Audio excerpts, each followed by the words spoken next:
go. Yeah. For those of you that want to know what we're all about, it's like this, y'all. This is 10% luck, 20% skill, 15% concentrated power of will, 5% pleasure, 50% pain, and 100% reason to remember the name. Hello and welcome to another episode here at West Coast Dogman Project. I'm your host, Shane Michael Crisp, and we're going to be talking primarily about encounters of dogman sightings and eyewitness testimonies out here on the West Coast. I personally believe that this is an area that doesn't get a lot of talk about, and I want to bring attention and awareness to these dogman creatures out in the West, primarily in California, all the way up to Washington. We're going to be discussing sightings that are on the NADP website, and I'm going to have a good guest on who I can find in with all my research. He's a good friend of mine. He goes by the name JG, and he should be here shortly. But look to have a show, and if you guys have questions or comments that you'd like to bring about, that's what we're going to do tonight. And we might go for about an hour, might go 2 hours, but we're going to keep it just primarily on the West Coast. And that's what this was all created, was to bring awareness to these dogmen out here in the West. I mean, all the way from California up to Washington, the population in all three states, with Oregon including, it's 51 million people. And we have everything out in the West that the Midwest and the East Coast has. But the activity around dogmen, I think it just doesn't get circulated enough. And people think they just see a bear or some type of other cryptid. Or any type of real life animal. I'm not sure about that, but that's what we were wanting to do out here. I'm a proud member of the NADP, so I'm all about the evidence, just like they are. So if I ever come across anything, I'm gonna send it their way. Hopefully no scat, but maybe some fur samples, and we're gonna get answers. I think the cryptid is getting circulated a lot more. 20 years ago, you were probably crucified, and I'm not about that. I think just like with the Marvel movies, for example, a grown man reading a comic 20, 30 years ago was kind of frowned upon, but now you're seeing groups of grown men going out and watching these things, and it's being more an understanding and a welcoming to it. And I was talking to Jessica Jones last night, and it seems like more people are coming forward with cryptids. I mean, the government's releasing more evidence of UAP, UFO, and Bigfoot sightings and encounters. I want to bring out dogmen. Dogmen, I didn't believe in this stuff 3 months, I'd say about a year ago. I laughed at the name when I first heard it, and a coworker of mine actually got me all into it. So here we are 7 months into research, and I think we found some credible evidence of what could be dogmen. I've had some photos and evidence that I've sent to credible people. D.A. Roberts, one of them, all the way to this guy who I'm going to bring on, JG, and they both say it looks like a dogman track. So well, I'm all in this for that encounter and that sighting, and hopefully it's peaceful, but just to have that. So let's see if Jeff's going to be on. Let's see in the comments. Hey, Voltron, good to see you, brother. Glad you're able to jump on with us, and like I say, it means a lot. I know this is last second stuff, but I feel like the dogman topic just isn't getting noticed as much out here. People aren't coming forward. So I'm a part of Region 1 under Dev Rooney. Dev actually got me in contact with the guest who I'm going to have on here shortly. And I talk to him maybe once or twice a week, and we go on for about an hour or two talking dogmen. And he's more of a Bigfoot researcher himself, but he can talk dogmen all day. He's really interested. And when I talked with Jessica last night, Bigfoot's the one. We live in Bigfoot country. California, that's where the Patterson-Gimlin film was filmed at back in 1967. So, and it still to this day hasn't been debunked.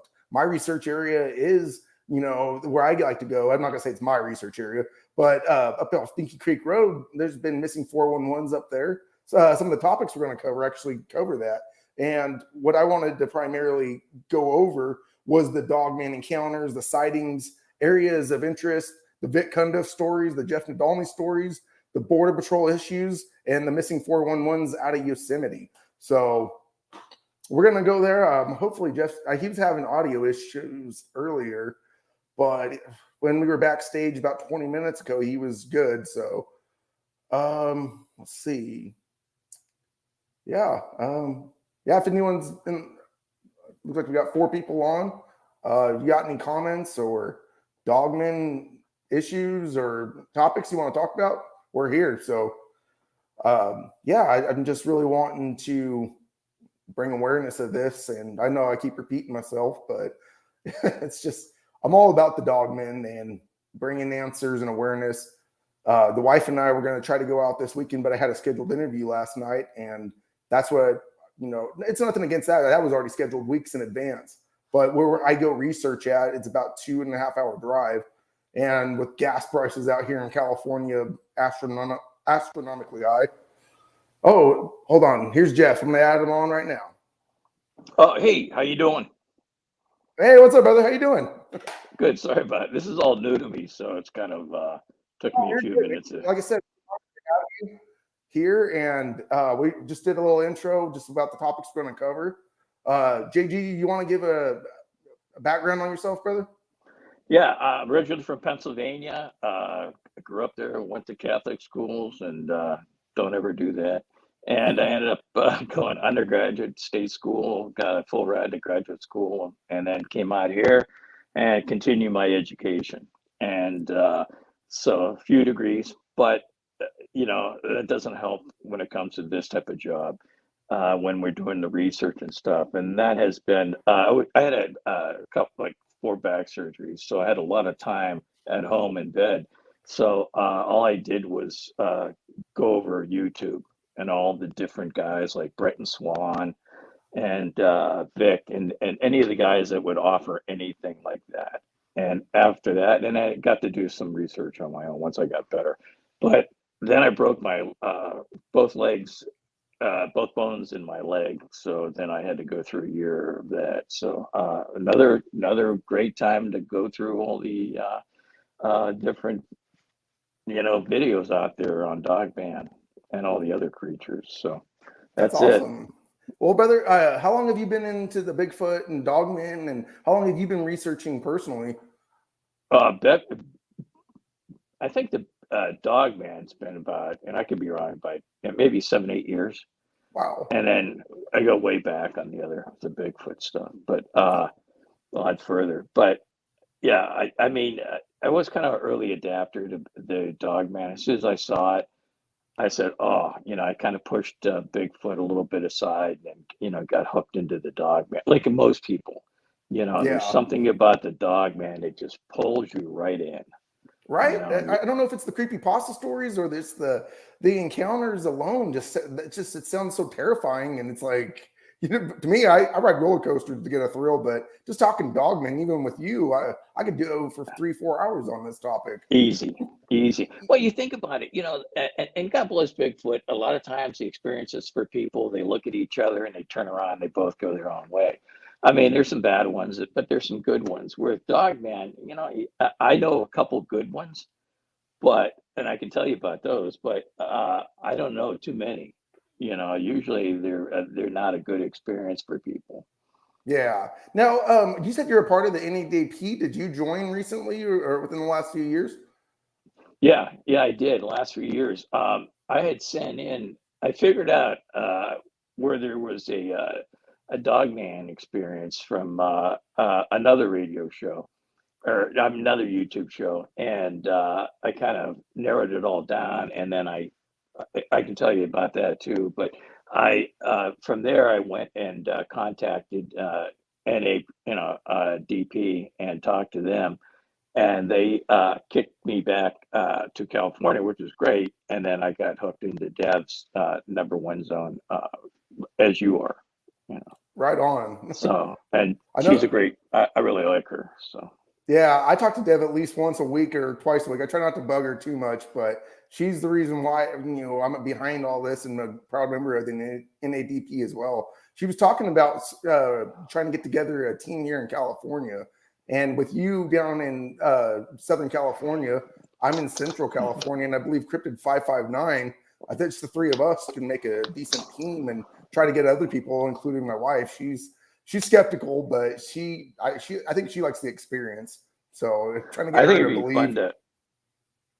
I'm sorry to interrupt. Oh no, go ahead, brother. Oh, I think it'd be fun to camp out somewhere.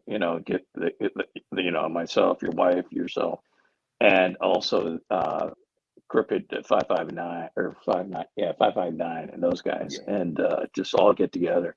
They seem to have a hot spot where they're at. I don't know. Yeah, that's what got me into it was when I started watching Hobby's stuff. He's got great content. He does it all. He looks for Yeah, UFOs, Bigfoot, Dogman. He had his Dogman encounter back in 2018, I believe, and he was saying right. that where it went. So I was like, hey, I'm going to go check out there. So when I first went out in the field, was his location. It felt real eerie in the area. We went back in January. I didn't see any evidence of Dogman, but going through the pictures and looking. I post up pictures on my page. I don't claim that it's Dogman, but just something that stands out. But that's what I try Hmm. to allow at West Coast is try to bring, the red circles and the evidence people together. And hopefully, we can all just move on in our research and not fight and divide the community. So I think we'll eventually get there. I know it's a kind of an impossible task, but that's what I'm trying to do. And I allow the circles and the blob squatches and the blogmen, if that's what people think they are. Hey, if you don't have nothing nice to say, just scroll past and let them. They're getting out there and they're researching, and they're not claiming it. I think they're just seeing what they see, but I think it's getting more people out in the field, and I think that's what's really circulating the Dogman, Bigfoot, any type of cryptid. Really, it's really interesting. I think there's more and more people actually getting out in there now. So, but Well, I'm with you, behind you 100%. And I'll tell you something. I think you should post. And I think if somebody wants to be not critical, but to be helpful and say, I don't think this is a dog man or that, and give the reasons why, then that would be great. Or there's always a good eagle eye out there that's yep, going to catch stuff that you don't catch, like MK Davis with Bigfoot. We could use it somebody like that with the dog man. I think a guy who's probably probably took some of the best photos in his time with hardly any good equipment was Kirk Stokes. Kirk, I mean, yeah, he would get dog man, Bigfoot. He'd get dog man and Bigfoot in the same area. I mean, that guy just was unbelievable. I don't know, there was some attachment, but I'm sure he took a lot of heat too in the beginning. They looked too good to me that to be anything but the real deal. And then he had government officials coming down on him. So yeah.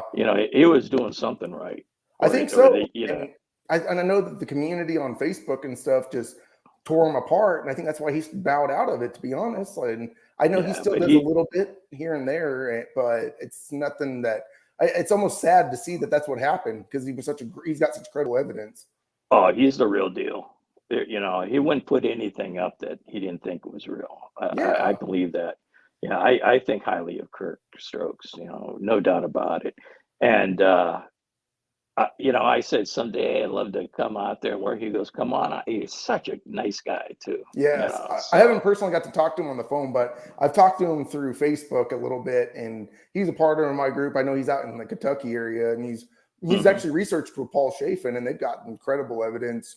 Paul's got videos of him being bluff charged and growled at, Oh, but Paul does. He's a humble guy. He's not in it for the publicity. He's not in it for the fame or the views or the likes. He's yeah. posting what he sees, and that's what Kirk's all about too.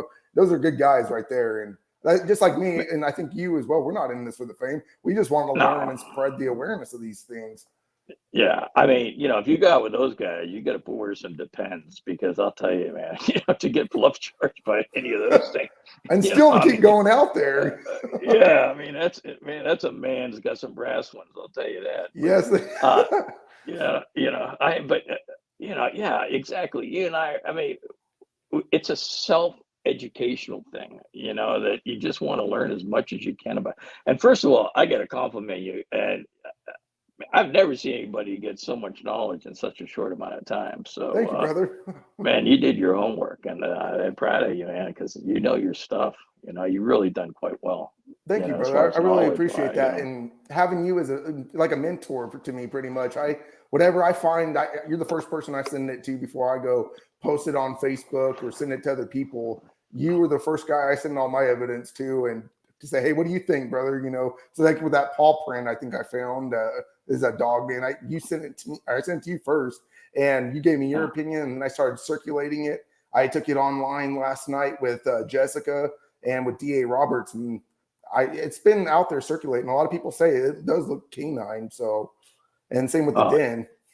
Well, plus, and two things that make me think it's a Dogman. One, and now that I've been thinking about that, is one, you see the hawk in it. Mm-hmm. It goes back a little ways. And the other one, there's only one print. Yeah, that's what blows my mind.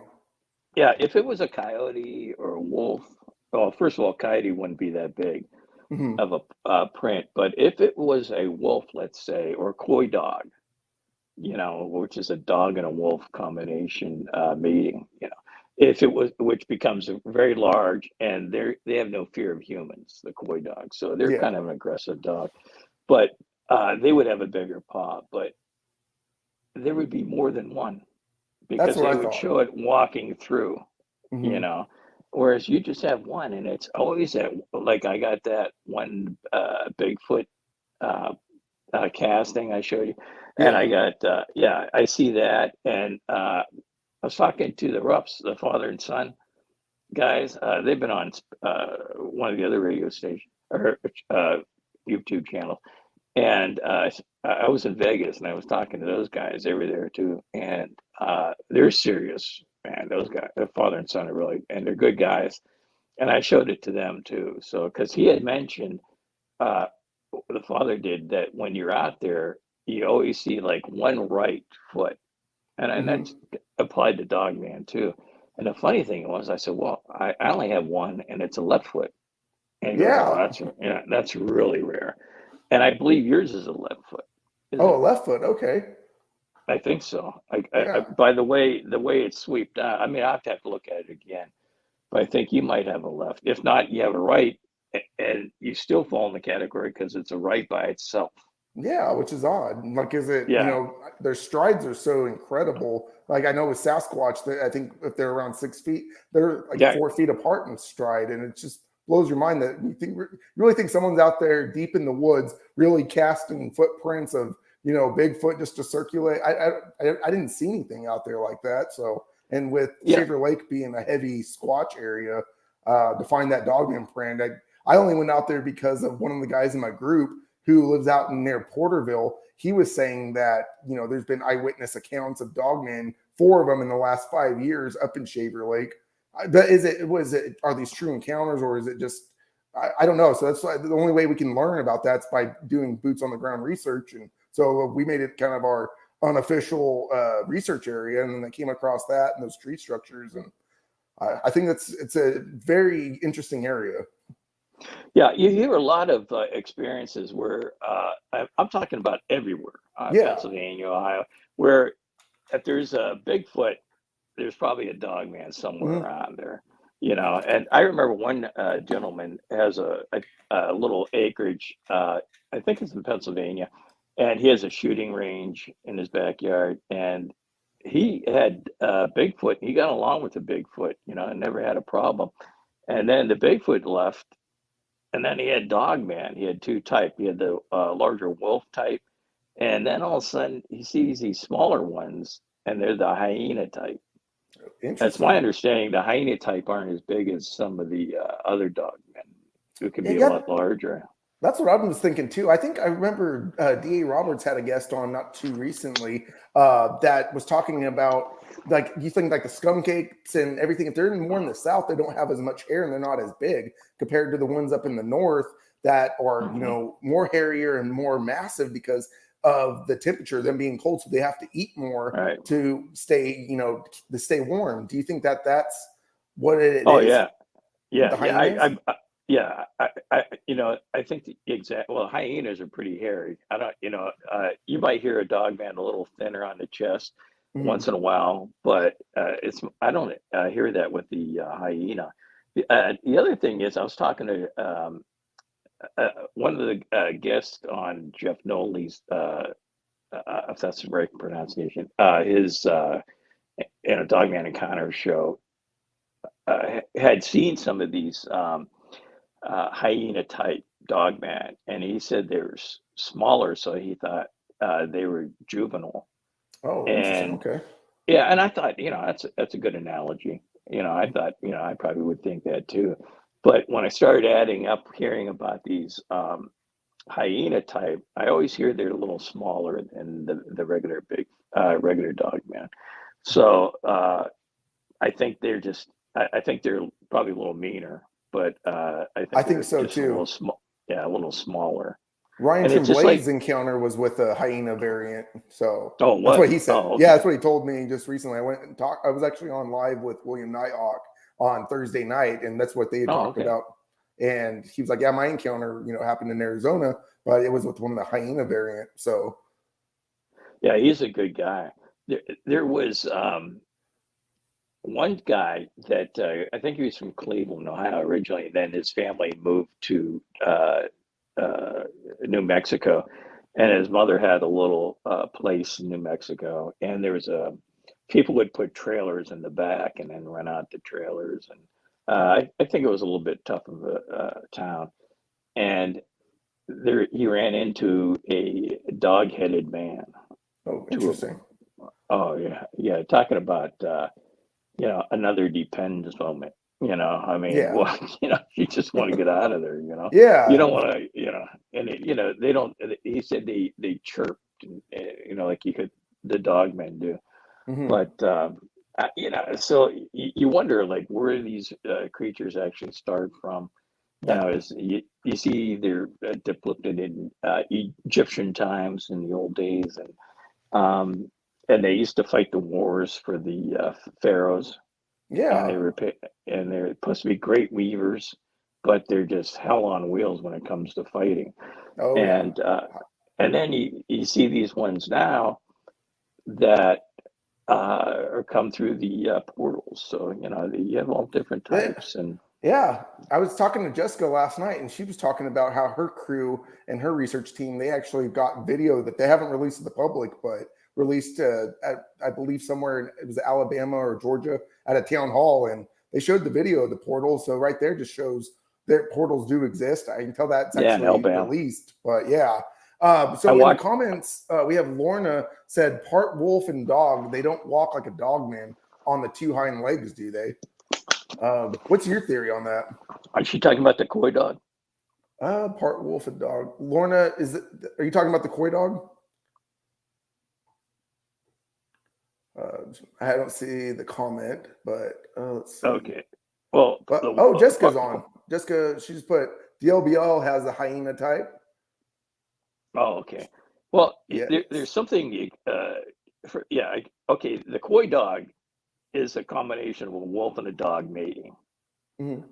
And like if you were to mate a lion and a tiger, you get a larger animal than the two parents, and that's what's Mhm. going on with the koi dog is you get a really large a wolf-looking dog, and they have no fear of man, and they got some pretty big paws on them.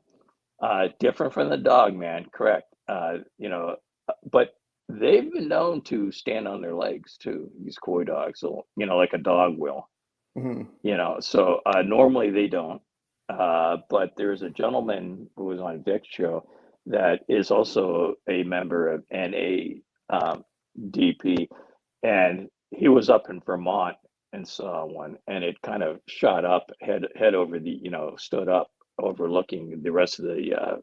I think it was running with coyotes, and looked at him and the gentleman he was with, and I guess that could put a little fear into you because if they don't have any fear, I think he shot at above it or something like that. Yeah. They all so it scared him, but I might have Do you shot him, think there's but koi dogs out here in California? Because on my research I've done is that there's only 20 wolves in Northern California that have come down from Oregon because they were eradicated in 1924 right, out here, and yeah, the packs are growing more and more every year. But they're northern next to the Oregon border, so that's why I'm thinking by Shaver Lake, unless these things travel tremendously, far down south to look for food, maybe the fires that we've recently had have pushed them down. Not too sure on that. Yeah, I believe you still have wolves. They're called Mexican wolves, Mexican and wolves. Okay. southern border areas like Mhm. San Diego down in that. You know, I mean, in the mountains around San Diego, Yeah. and I think they're very small. They're not a big wolf at all. You know, Yeah. they're more of a dog size, medium to Kind of like large coyote dog size, would size. you say? Yeah, yeah, exactly. Okay. Even if that size, yeah. And I think what you're talking about the bigger wolves coming down from Washington or Oregon and coming down through. Um, I do believe there is a good possibility that they could have mated with dogs, and I'll tell you why. Is because people let their dogs go in parks all the time, Yep. and these dogs will get into packs, and then they'll turn feral. Okay. I didn't know that. And yeah, and these feral packs of dogs are, not even though at one time they depended on a human, they loved a human, not any longer. Once they become feral, they're very shy, and it can be very aggressive in a pack towards just like a one person or like a woman walking her dog, and they want to Hmm. get to the dog, or even the woman or the guy walking the dog. So but yeah, I think it could possibly happen. Has it? I have no idea because there It's hasn't. all theory though at this point, right? And that's what Right. the whole thing of us being looking for the answers. Everything's just theory, just like DA, claims, and that I follow by DA a lot. There's Hmm. no experts out in this field, and we're all just doing this. And I think some theories are better than others and more credible. But at the end of the day, we're all just trying to find answers. But going back You, to Jessica's thing, she said it was the Alabama Bigfoot conference where right. that portal was shown, and then Yeah. Lorna popped up and said our timber wolves are over 6 feet long in northern Canada where she lives. Oh, yeah. Timber wolves are huge. I think it's the Yeah, biggest wolf. right. Uh, yeah. Other than the And dire wolf, but it's been extinct for thousands of years. right. Yeah. And two things. I got one thing for Jessica Jones, and then I got another thing with the timber wolves Uh-huh. is that there are dogmans that have been cited that look like timber wolves. Mm-hmm. But we're definitely a dog man, so somewhere that, I mean, you get all different types of dog man. Yeah, I know there's like there's a set picture, and then they say whether it's sub 3 or sub 2 and all, but there's so many out there different looking ones. And when it comes to Jennifer Jones, and I think I'd love to see if remote viewing would work with finding a dog man. She said she's done it. She was telling me last night in our interview Mhm. that she remote viewed the LBL case, and the family of fourth, it happened. She saw the dog man. But with this Yeah, Roger guy, she said that it's right. pretty much left field. And here at West Coast, I don't try to discredit anybody's research, but I don't know. I believe my personal opinion, though, is I believe the Roger guy is out just trying to take all of what Jody Cook's done with his 30 years of research in the area and just go 180 with it and just get his 5 minutes of fame. Personal opinion, Yeah. though, but I'm not trying to Well, I throw don't. his name in the gutter. But that's what if. No, no. I listened to that podcast. It was really good. Mhm. And Jennifer said she didn't see a gentleman. Not she didn't say it couldn't have happened, but she said not when she was viewing, and she didn't Yeah, see anything. I there's guys like I'm a big fan of Kumbos, and when Kumbo Baker. Kumbo, he had a buddy he played football with that was a DNR, or like a forest ranger or road dog. Mhm. And I think and that gentleman had really good knowledge of what was going on. And there is a video somewhere on YouTube where uh, Kumbo goes through the whole story and takes some people there. I think it's a two-parter, and he takes some people there and he talks about how it happened and everything.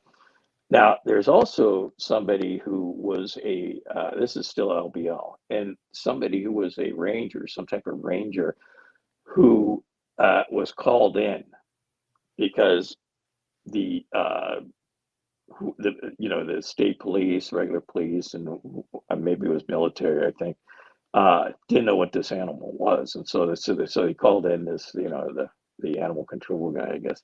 And he said, so they wanted to know what it was. Well, he described it as a Nephilim.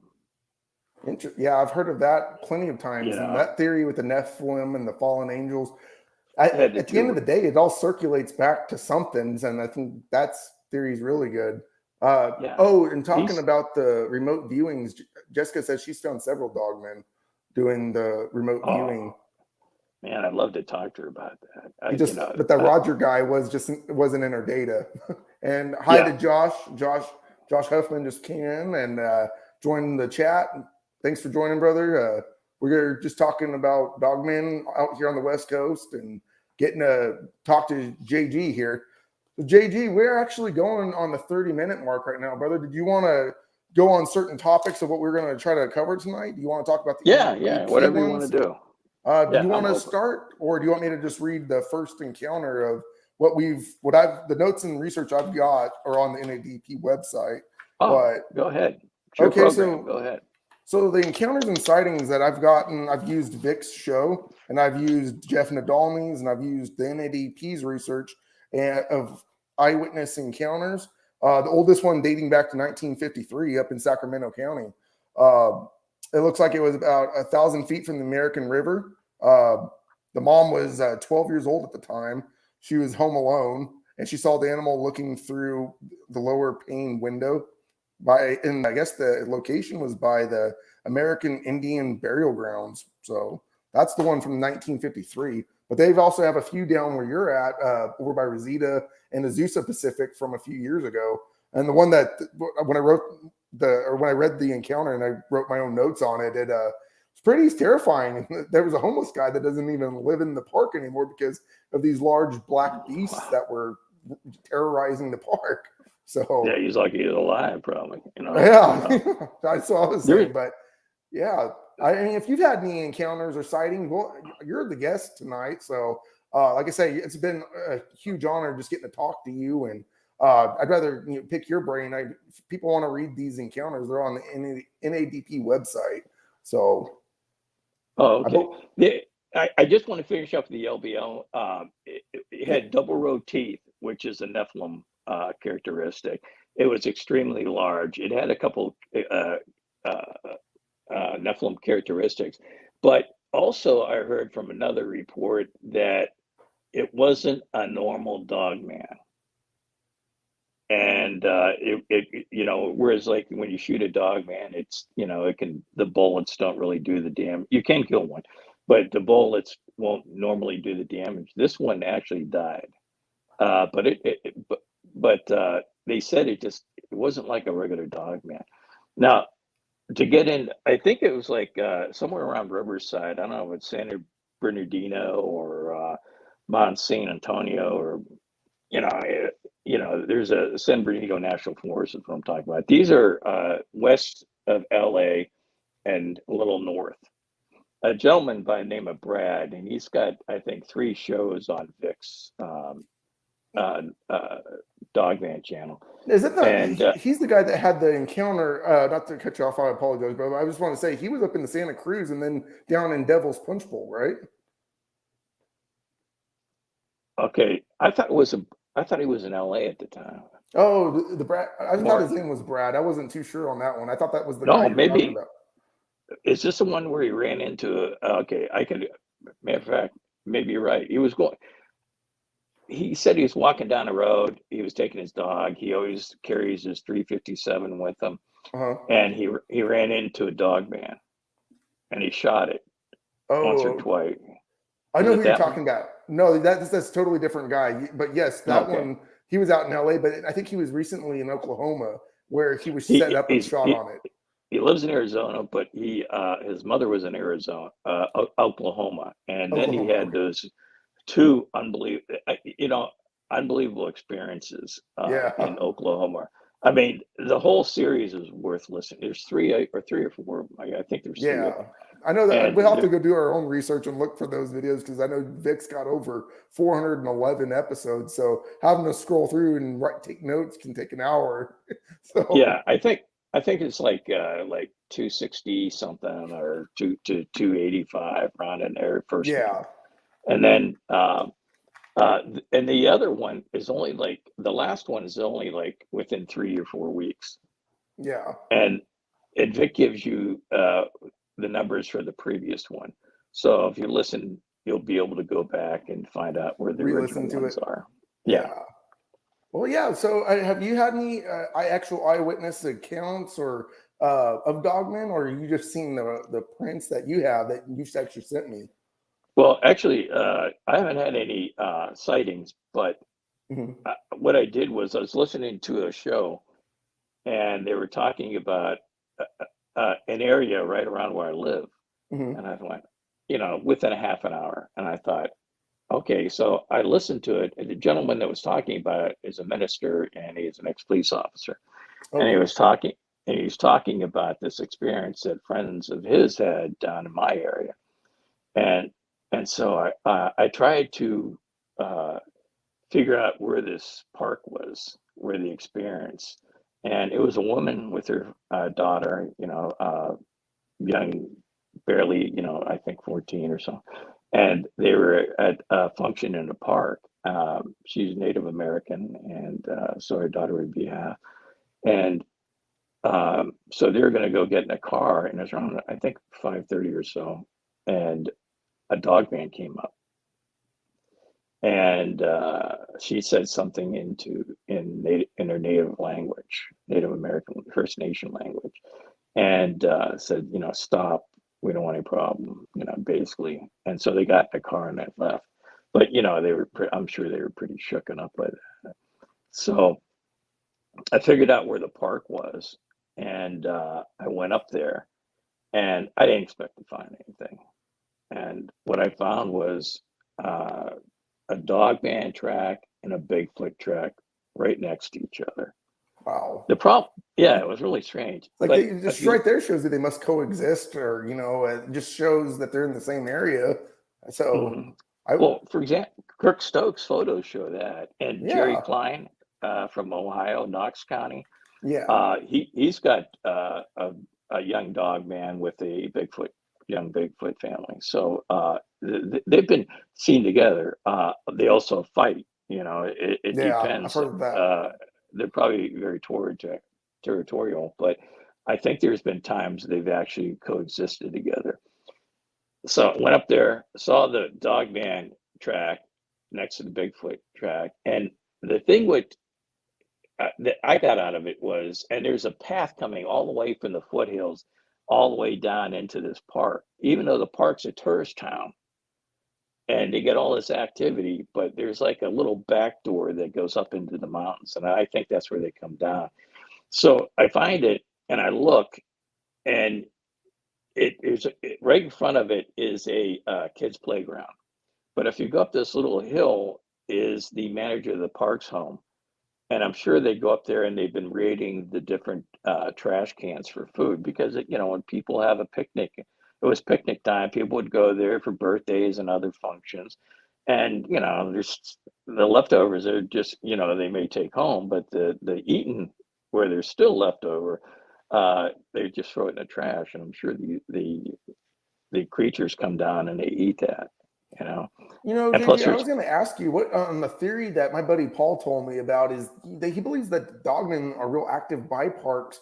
And do you think? And his Mhm. theory is they use the tree lines and then use humans as entertainment purposes. Like they like to observe us. They Oh, without hear a little doubt. kids playing, Mhm. people just being active out in the parks. They go hide in the tree line and sit there and observe us. Do you think that's what Well, it is? it, yeah, I mean, you think about it when kids scream and they're out having a good time, their voices carry Yeah, more so than the adults, So, and for some reason, as you know, Bigfoot and the Dogman are just very much attracted to, kids.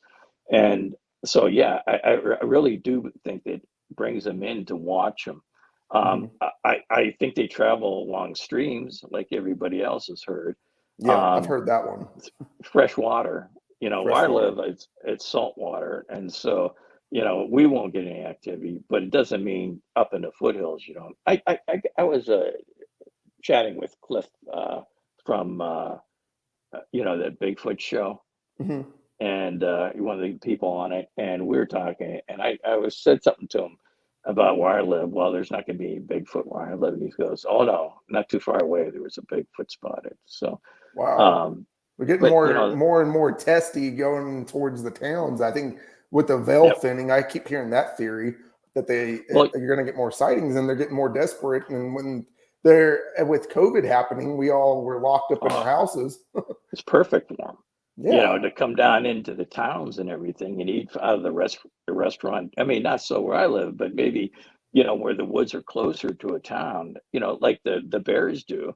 You know, Hmm. they come down and they go through the you know, the big dumpsters and stuff, and Bigfoot have done that for years. You know, Yeah. they've been seen around dumpsters. So there is no reason there shouldn't be a dog man. Matter of fact, a young girl, this lady talked about when she was young with her coming home from school. She saw it, and I lived in a, you know, nice size town, but in the neighborhood, she saw a dog man eating out of a trash can. So, Interesting. Is that here yeah, in I mean, California? no, this was I could have been Pennsylvania, but this is Oh, back, okay. you know, I think she's in her late 50s, early 60s. And so it was when she was like 13, 14, or maybe 17, maybe she was 17. But Okay. uh, but the fact is, it went back that long. So, you know, if she was 17, it could have been the mid 70s.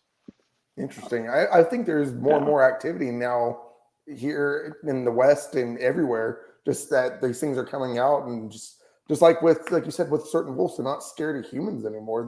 They don't care if their identity is getting revealed or people see them. So, Yeah. Josh Huffman had a comment. What if you shot at the side of the body on the rib cage? Wouldn't that have any fatal effects? What's your theory on that? I know a I, lot of people do say that they have thick rib cage, and if you shoot them with the gun at point blank, you're just going to piss it off. So yeah. I don't think a front or a back body shot would help, but I think a side shot would definitely work. kind of like a temple Yeah. or something, like a soft spot. I know Yeah. everything has a weak spot. You know, it's almost like they have what, you know, when you see these military guys and police officers, they have this chest rig on that has plates in the front and Hmm. plates in the back, but they very rarely put plates on the side. The military guys will, but the cops Yeah. may not. And so you kind of leave the sides open. And I think it's the same thing with the dog man almost. Something is on them that protects them in the front and the back, but not the side, and that's a good place to shoot them. And also eyes, mouth, head, KO throat, shots, huh? yeah, neck, yeah, is good. I know there's one story about these military guys bringing down a Bigfoot that was charging them because they hit the knees. Oh, interesting. Yeah, and it brought the Bigfoot down. So that's something you might want to think about. But you know, you got a pretty good shot to hit a neck or a knee Oh yeah, especially when like you Josh get. said, if you're going to try to hit the side of a rib cage with something that these things can run by a car at 65 miles per hour, like it's nothing. And if these things are so elusive, I mean, you'd have to have pretty much luck on your side to get that Yeah. KO shot. Well, you know, in Brad's story, one of the Oklahoma, and I've heard of this way before, like a 416 Rigby, Hmm. it'll do some real damage to a dog man. I think a 338 La Puma, I think that would do some real damage to him. You know, these are some really high powerful rifles, and Oh there's yeah. always the Barrett 50 caliber. It's gonna, you know, it's gonna knock them off their feet. Oh yeah. But Higher the but caliber, the higher the drop power. You say? yeah, Lorna said lung shot would work. That would work well, too if you shoot him in the lung. if you could get to if you could get to the lung, yeah, because you can't hitting them in the front, it's just going to do a little damage. You know, it's not going to even stop them. Yeah, So, and like with their rib so cage and their chest muscles being so, or just the protection that they have. I mean, it's all yeah, theory for but people have actually shot at these things, so but I don't you'd be know. right if you hit them with the 316 or 416 Rigby or 50 caliber Barrett. I think that, yeah, a lung shot would bring them right down. Oh, 100%. Yeah. Well, And JT, I was going to say, do you want to talk on any of the topics we have? yeah, I know you I'm sent me a sorry. list of what you would like. No, you're good. I was going to see ones you've stated. We can go with the killings by the Dogman, the LBL, the portals, or we could talk about the missing 411s up in Yosemite. I thought my little research on that with the Yosemite is it's the most missing people in the whole country. That area, there's so many people that go missing. Is it Dogman? Is it Sasquatch? Is it UFOs? I don't Well, know. I had experience. I was engaged to a young lady that was like third generation Yosemite. That she, Uh-huh. they'd go up there and she would still meet up with her brothers and do 100 miles in 10 days up on the top of the Sierras and stuff. I mean, she was in unbelievable shape and very muscular, in good shape type. And so one time I was left by myself and I thought, oh, I'll just go around Mirror Lake. I started from it used to be called the Awani Hotel. Now the name has changed. And this is Hmm. in Yosemite. I stayed in Curry Village, one of the cabins. And so you can take a bus, like to different parts of Yosemite. And so I took it over to a little town, where they have some stores, a grocery store. And went to get a cup of coffee and I got some stores over there. So then I went back and I went to use the Hawaii for something, the hotel. Can't remember what it was, but I thought, I'll just leave and I'll walk over to Mirror Lake and take a walk around the lake. And behind the Awani was a row of big boulders.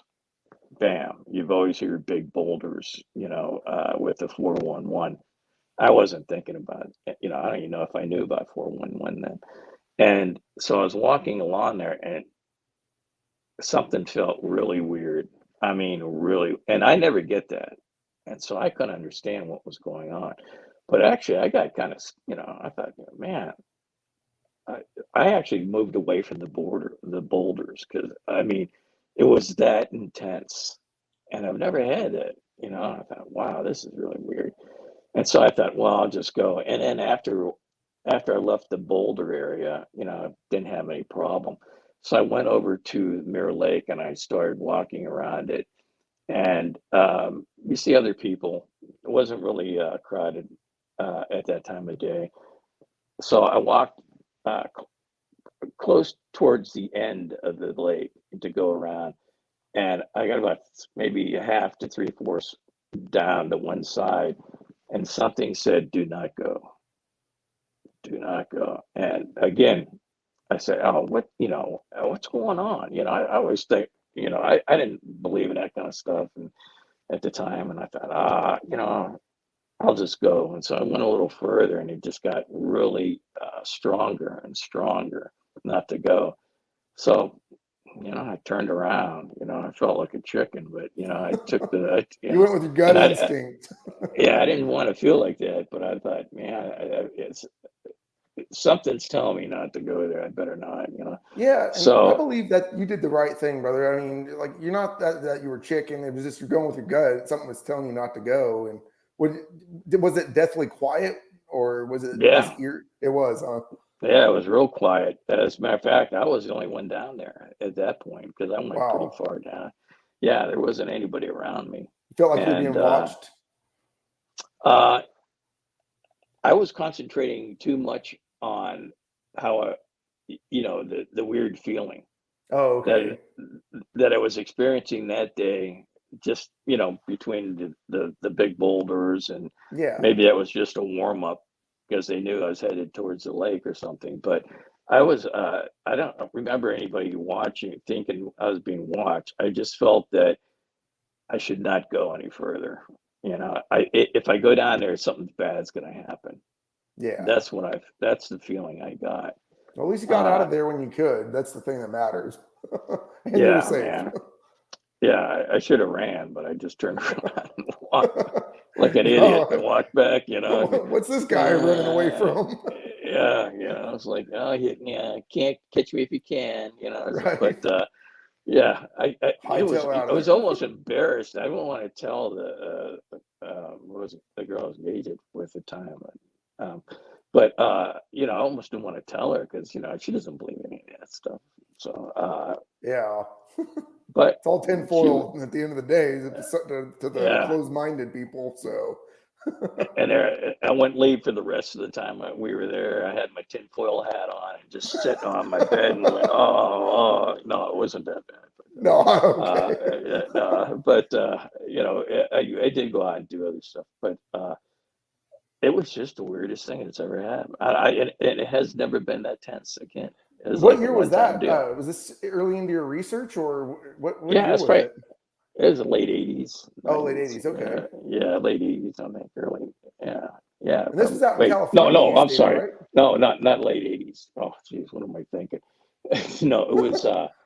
Geez, I got to see when it was like 2004, 2005. Oh, okay. So we're good. Yeah, What was sorry that? about that. No, no, you're good, man. So were you already out in California when this happened, or? Yeah. Hmm. Okay, so, but because Hmm. you said earlier you moved from Pennsylvania to California, so you've been out here a Yeah. majority of, would you say, your adulthood, or did you grow up out there and then Yeah. move out here? Yeah. I came out here in '84, '85, Oh, right okay. right after grad school and first Hmm. grad school and first semester, and then I came out here and went back to school, and then worked. I was a therapist for a while, Right and on. then I went back, got another good degree, and worked in pharmaceutical. So Interesting. Okay. worked in that Yeah, for a while. I know you've told me all this when we first started talking. That I was really honored that Dev gave me your number and you wanted to chit chat. And Yeah. like I say, I can look at you as a mentor. You know, I send you all my stuff, so just getting to talk to you every time is an honor, brother. And I, like I say, I couldn't thank you Well, enough. thank you, and it's mutual because Thank you. not a lot of people really know as much as you do, and also uh, are willing to talk for an hour or two or three on Dogman. So you know, and I could different talk Dogman, creatures. I So think, probably oh 8 to 10 hours a day, to be honest with you. yeah, But yeah, you've given me a lot of knowledge, though, and helping out. And like I say, all I did is just read, but you just someone to confide in that has the same, mindset that, we believe there is and something else belief. out there. I think that really, it just bouncing your years of research, and knowledge off like certain topics. Like I think the first night we ever talked was like 2.5 hours, just bouncing Yeah, ideas off of each other's head. And I that learned a went lot that quick. night. Yeah, that went quick. You know, I mean, Yeah. yeah, that was like, oh, what time is it? You know, I didn't realize. You know, I mean, it was so enjoyable, and it went really quick because when you're enjoying the conversation, it usually Yeah. goes pretty quick. You You know. lose track of time. That's the thing. I think Yeah. it's like I felt like I'd known you for years after we had talked. And the same thing with Carlito. When I started talking to him, we talked, I think, three hours or dang near close, but I felt like he was an older brother. And I was recently on his show, and he's a great guy. He's the one that got me into wanting to do all this with the interviews. And I think more just getting to hear about he does paranormal cryptids. I kind of just wanted to stick mine strictly with Dogman, and just getting to have you on and bounce ideas off of you. It's like I said, it's truly an honor to have you, Oh, and I couldn't thank you enough, brother. I don't see why it would be, but you're more than welcome. I Yeah, appreciate that. no, I appreciate it, man. And like I said, whatever the topics we want to talk about here, you want to go off of your evidence of my Dogman evidence experience, or I think we already talked about that, didn't we? Or did you want to Yeah. go over Jessica Jones removing remote viewing, or we Yeah. could talk I about think. the Dogman fight with the rake/crawler, and then we could also talk about Dev's Rooney's UFO investigator book. If you want, we can touch up on all three of those. Yeah, that sounds good. Whatever you want me to start, you know. Okay, So. let's see. I'll go off your list because I think we already talked about the 411s and all that up there. So if you want to go off of, we'll go with the Dogman fight with the rake/nightcrawler, or the crawler. I'm sorry. Yeah. So early on, there was a gentleman on YouTube named DDoS, and I think he might be back on. He was off for a little while, and he was doing a lot of research in Brown Springs, I think it's called, Oklahoma, where there's definitely Bigfoot. And it's my understanding he also saw Dogman there. Um, And on the show, there was a gentleman that would call in, and his name was, I think it's Tex. And Tex might even have his own YouTube show. I'm not sure. Is it Tex But Front Porch? Is that yeah, I think Tex I Wesson? saw that. I have it saved to listen to it. I just Uh-huh. haven't listened to it. But Tex has a great voice. He does. And so, He's a good that's, dude. I like watching his stuff. yeah, so that maybe it is the same guy that, Tex has got that Southern voice and, you can llisten to for hours. Oh yeah. And he's a good speaker. And he was talking, and I believe it was Tex, talking about out in the woods, and there was two dogmen fighting with a rake, or some people call it a crawler. Mhm. I like the rake name, but it's It called a sounds rake. creepier. Yeah, it does for some reason. I think it started out as rake, Hmm. and then other people named it crawler later on. Yeah. But like a dog man or upright canine, Yeah. it's that type of thing. So but the rake was whooping the heck out of the dog men. Hmm. There was two dog men fighting one rake, and the rake was just really doing a lot of damage to that. And that brings me back to two good experiences people have had with Dogman, if you could call it good experiences. One was a couple in Tennessee were having Dogman running around their property. And when I say Dogman, there's also Dog Woman, Hmm. was one of them, female. And you probably already heard the anatomy of a dog, of a female Oh yeah. dog man, and that's how they could tell it was a female. Plus, she had beautiful eyes. This lady Hmm. said she had beautiful eyes, and these are good people, strong, tough people. Not afraid of animals, but of course, Dogman's another story. But somehow there, and I found this in a couple situations with the mind speak that you hear Hmm. about Bigfoot.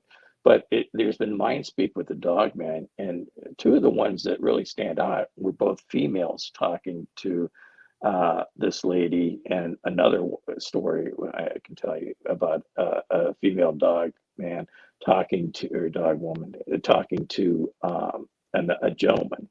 Hmm. But the story of this couple, they were, they had, I guess they had a stream or something. They had a little like footbridge or something, but the dog men would be around and around the trees, and they'd see him, and that's a frightening thing. But the, they never felt like that they were going to be attacked or anything like that. It was like scary, but not to the point where their saliva dripping off the dog man's teeth, Yeah. wanting to get to him, type of thing. But eventually, they and the dog men were chasing around. They were trying to get deer to eat, and one of them came back and something to the fact that we know you see us. We're not going to harm you. Just give us our room, something like, give us our space, type of thing. Yep. And I guess from that on, there wasn't any problems or anything like that. They would be a great guest to get on. I don't know anything about I talked touching on the mind speak. I was listening to an interview with LT over at Darkwoods Cryptid Project, and he Mhm. was telling me, or he was actually interviewing Scott Pace, and Scott Pace told, that's where it blew my mind, was when he said he was out hunting on his property, and Scott was in the tree blind, and he had his gun up through the scope, looking through it. He saw a dog man, and took his rifle down, looked, lifted it back up through the scope, and the dogman mind spoke to him and said, "Put the gun down or I will kill you." And that was out in Louisiana. It blew my mind. I was like, so there's evidence of these Oh, things telling, yeah, doing the mind speak. So I've heard that before. yeah. Um, the communication seemed a little with the female dog person. What do you want to? It seems to be a little more relaxed. Hmm. And what you get from the male is a little, hey, if you More don't do aggressive. this, yeah, exactly. Yeah. But the other story was this guy, I forget his name. I thought it was Scott too, but I could be wrong. But I don't think it was in Louisiana. Um, his stepfather at the time had a farm, Hmm. and he had to do. He was young, had to do all the chores, and he had a buddy. They would go hunting, and his buddy had a big piece of land, and he would help him, clean up the land and everything. And his friend would allow him to hunt over there, and they'd go together most of the time. But this gentleman could go by himself too, and he had gone. But previously, his father, uh, they had the dogmen on the farm, and the father killed had killed the female, the mother. Oh, I The remember this. This was on Yeah, Vic's show. That was probably my favorite episode I've ever yeah, heard. and then so he dug a remember he dug a ditch to put the female in, and he was going Yeah, to cover her up, and the male came over and was howling, and I was crying and everything, and he shot and killed the father, yeah, if you I remember remember. that. And then later on, the stepson that worked on the farm and stuff. Hmm. I remember his dad, his stepfather picked him up from school one day, and his jacket, one of the dog men had urinated on his leather jacket, and it smelled really bad, or whatever jacket he had. Yeah, And if you remember that, he picked him up from school, and he says, you gotta, you're not safe. You gotta called him come boy. home. He wouldn't call him by his name. He's Yeah, like, all right, boy, yeah, you call got to him get in boy. the. That's Yeah, exactly right. Yeah, I yeah. remember Well, that that's one. Like, that should be in a movie. Honestly, if they were to ever go, Hollywood goes, makes movies on Dogman, that story alone should be the one that's made because of how detailed it is and how that the young pup, killed that cow and then ripped out the insides, but circled the guts all around the carcass and pretty much oh showed its yeah, yeah, intelligence. Yeah. yeah, That's like, exactly. man. So eventually, they buried the father and the mother in the hole. And then Yeah. years later, he's out hunting on his buddy's property. Now he's got kids of his own. He's, Hmm. he was 14, 15 when this happened, the killing of the parent dog man. And then later on, he was, I don't know, maybe 20s, early 30s, late 20s, and he was hunting on his property. And the dog man, a group of dog men came up, and it was led by a female. And the female ended up being a couple, three or four of them ended up being the children of that male and female dogman Hmm. parents that were killed. That were killed. And the female said, another put the gun down, type of situation. And or one of the other ones said it. She Hmm. said, "We are not like you. We are not going to hurt you," which blew my mind. We're Right. not, like, man, I would have been Depend City. I would have put my new Depends on and I would have been gone. I mean, I would have been scared. You get about three or four dog men looking at you, talking to you. Oh yeah, But, your adrenaline would be but, getting rushing. oh, yeah. Well, he ended up passing out, or Yeah, wasn't it falling like 8 or 9 asleep. hours or something like that? Yeah, yeah. He had a little problem too.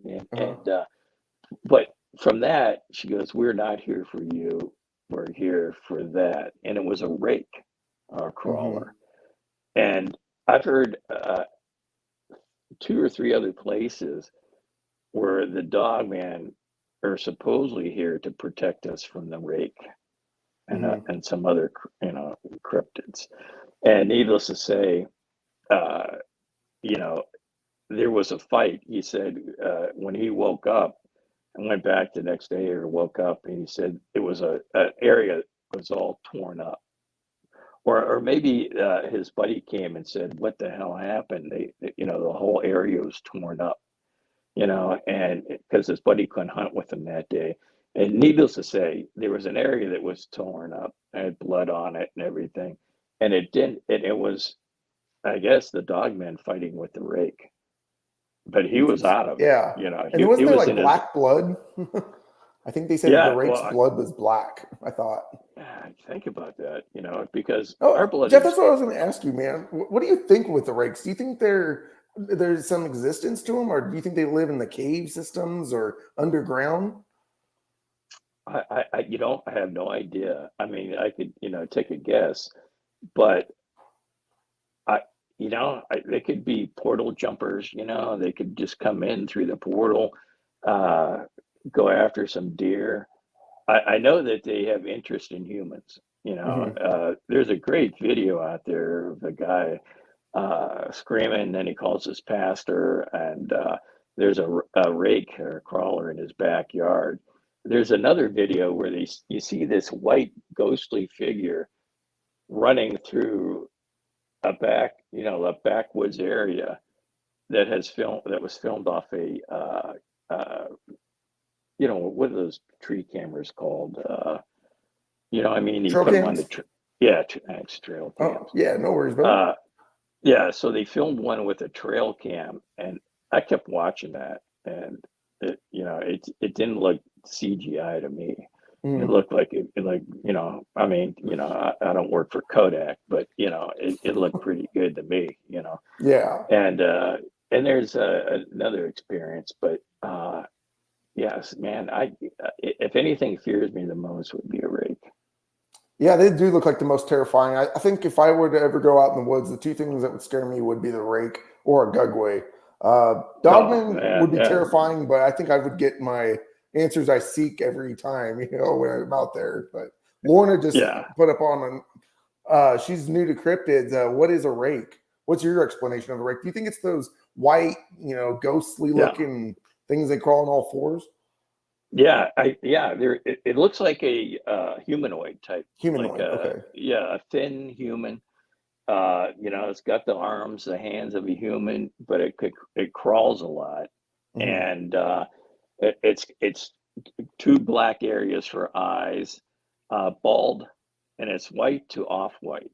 Hmm. Is what my understanding of it, and it's very fast. And it doesn't look like claws. It looks like hands, but extended fingers. So it could be Extended fingers. claws. Yeah, she said she like a skeleton almost. Yeah, Yeah, except for it's a body. a body. Yeah, Yeah, just a yeah. white You don't body. see right. You don't see any bones. You see, like like if we were really thin Hmm. and have have good sized legs and longer arms, it would Heck look yeah. something like that. LT just joined us into the chat. What's up, LT? Oh, good deal. He runs the Darkwood Cryptid project. Great guy. Love watching his stuff. He was the one I was mentioning earlier when he had Scott Pace on his show. But yeah, great guy. Thanks for showing up, brother. But yeah, back to the rake though. I wanted to ask you. There was Fresno's a freaky area up here in Middle California, Mid Cal. Mhm. They have their own cryptid called the Fresno Crawler, and I've it's a seen that. white. Yeah. Yeah, they got the white, two legs, and it walks real funny. Do you think that that might be possibly a rake, or do you think that that's a whole different cryptid in No, itself? no, I don't think it's a rake at Okay, all. It doesn't look anywhere near what a rake would look like. yeah, Um, you almost want to think that's CGI, that's what I but thought too. because it's one thing you see one going by walking and everything, and then down the street or a quiet area, and then you see it another time with the little uh, child like of the same image. Yeah, It's basically two legs and like a loop on, not a loop, but a like solid loop, yeah, like like it's a the head and the rod. legs is all you see on it, and Yeah, it's walking yeah, like it's no arms. yeah, it's creepy. I mean, like keep an open mind to it, but if it is CGI, Right. I don't, no one's disproved that. And then I was talking to Hobby, or I was watching one of his videos actually, and he's told me a little bit about it. But there's pterodactyls up in Avocado Lake, some giant bird that looked like a pterodactyl. Those Oh, things have I been heard that. extinct.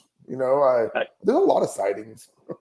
yeah, yeah. I don't know if you remember a show. There used to be two guys, Paranormal Activity, I think it was called. I'm not sure, Hmm. but their host was Jeff Garcia. Hmm. Jeff Garcia, and the other gentleman is Alan Thompson. I think is Thomas or Thompson is his name. Alan's a good guy. I really like Alan. They both seem like nice guys, and Yeah.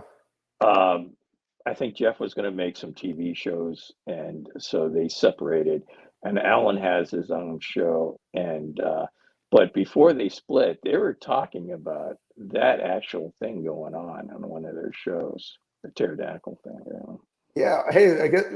Wow, we got DA Roberts here. He's in the chat. Oh, good. What's up, DA? Glad to have you on, brother. Honored to have you.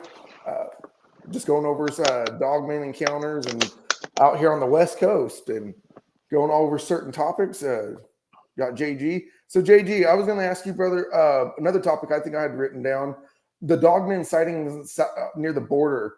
What do you think about? Do you think that they're being silenced and losing their jobs, and for Oh, the yeah. encounters that they're seeing? Well, I just want to follow up with Fresno. Oh, Fresno. I Okay, think yeah, my bad. Sorry. yeah. No, that's okay. I think Fresno gets a lot of different stuff up there because there's a Mhm. lot of mountains on the other side of Fresno. I mean, you got the highway and you got the city on the left when you're heading up north, and then on the right you got a lot of mountain stuff. But that road eventually will take you. You know, one of the roads will take you into Yosemite, Yes. and so you got a lot of woods up in that area all the way Well, up that's into where I go Yosemite. research up in Shaver Lakes, just east of Fresno, about an hour. Yeah, So that's where Sasquatch is real heavy up there. The Fresno crawler, it's just a real eerie area. It's just I don't know. right. I like it though. Yeah, I think there's a lot of stuff going on up there that people don't. I think people on ranches have stuff going on it that they don't say anything about. Just keep it You hush know, hush. yeah. When you want to get down to the border down in San Diego, well, if you think about San Diego and then you're south of that, it's the border in Tijuana. We Mhm. used to go down to Tijuana in the earlier days, and that was a lot of fun. It was Mhm. different than now, but Yeah. yeah, that was old school bag. My brother was down there when he was at Camp Pendleton, and it was a lot of fun there. But I'm talking about on this side, the American side of the border, the border patrol agents work down that area, and there's also areas where they come up over and then down into like San Diego type. So there's mountains and mountain ranges and stuff. And some of the border patrol people work there. And a gentleman by the name of Rusty, who retired, wrote a book and stuff. And he actually, and it's a good book actually, and he got into seeing all these different types of creatures and animal, and paranormal things going on. Um, stuff that, was from the past. It looked like an image, a human from the past. I think it was one thing, but um, well, that gives me a really good story after that. But he saw a lot of stuff, and I think if you get into his book, it'll really explain Yeah, all. definitely like to read in on that. I'm kind of right now. I'm currently still on Apex Predator series by D.A. Roberts, so my mind's kind of stuck right now reading that incredible. D.A. writes incredible books, so if you ever get a Do you, chance to read his stuff, man, and oh it's yeah, awesome. yeah. I've been thinking about it. Actually, before. Uh, Yeah. do you remember a guy that used to be an ex-highway patrol man, and he started talking about Dogman and different. He'd have different people on his show. I Oh, I think didn't hear that. yeah, he went into the a religious aspect of it. He kind of veered off and kind of quit the different crypto creatures, and then somebody else picked it up. But he started like this webcam thing, having it on different areas that just you could see, if there's any activity and stuff. I forget his name, so I don't know if it's Mark or John, but he had a guest on his show that talking about one of the wildest stories you ever heard, and it's so wild that it's believable. This guy got into the cartels, and what they do is they have these guys run the drugs up, but it might go 20 miles or 28 miles in a night, and they're like long distance runners, but they have dogmen that run with them. Interesting. Yeah, and they would have to wear a scarf that would smell really bad. And the guy that got him the job said, "Whatever you do, don't lose that scarf." And that's how the dogmen know you're part of their pack. And the Wow. dogmen get like hired to protect these guys, you know, It's been reported to in run the history that drug. the Egyptians used them for battle too. So, Exactly. like DA says, lots of accounts of the Border Patrol sighting dogmen in packs. So Hmm. I don't. Some of the Yeah. stories I've read and listened to, I don't think they are creepypasta. I believe there is some truth to them. There was one guy that lost his job after he was getting ready to report it, and when he got off his shift, he was handed his pink slip. So Yeah. it's interesting. Yeah. A I lot do of, believe the government covers it up, but they keep them hush hush. So yeah. I think and the government, there used to be this one guy who was like 6'9", and somebody did run into him again. And that was on Jeff Notley. Because I asked him about, describe this. I know the guy's name. I don't know if I want to give it because I don't want them knocking. I've already had police knocking on my door do you want from to this talk stuff. about that, brother? Are you willing to talk about that? What happened? Yeah. I mean, I don't care. Yeah. Okay. Uh, well, when I was telling you earlier about the story about this park, and I found out where the park is. Mhm. Well, I found out who the guy is, who the woman and husband was, and the little girl's father. I guess he works for the county sheriff's department where I live, Was and that the one that with the devil's punch bowl? Is that where when he saw the dogman oh howling? Is that the no, one you're talking about that came to your door? no, this is at the park, and she was Native Oh, American and told the okay. dog man, to go away. They had, I think it was a birthday celebration or something, and they're at a park. And this park is, as I mentioned before, it's in a city that's a big tourist town, small Hmm. city, small little town actually, but it's got a lot of people go there on down to where I live, which is another tourist trap town, a big tourist town. So one morning, so I have a friend. Another ex, her, um, I never married her, but her friend works for when she came out here to live with me, we were from the same hometown, went to the same undergraduate school. And she has a friend who's now a sheriff sergeant. And I had called her up, or text her, I can't remember, but I said, listen, do you know somebody by this name? And she goes, no, I never heard anybody that. I said, will you look into it for me? She goes, yeah. And so after about 6 months, I never heard back from her. So I called again. She goes, no, there's nobody that name. A few months later, I got a knock on my door at 8 o'clock in the morning. I had been up. I was down getting my cup of coffee and think I was dressed, appropriately. You're You right. know, so I opened the door and there's two sheriff deputies there, and I thought, well, I had done, I was a little crazy in my day and I might have done something. So I thought, man, it's catching up. And then they started asking for this guy's name. I said, oh, thank God, it's not me. And they're asking for it. And he goes, well, he lives here.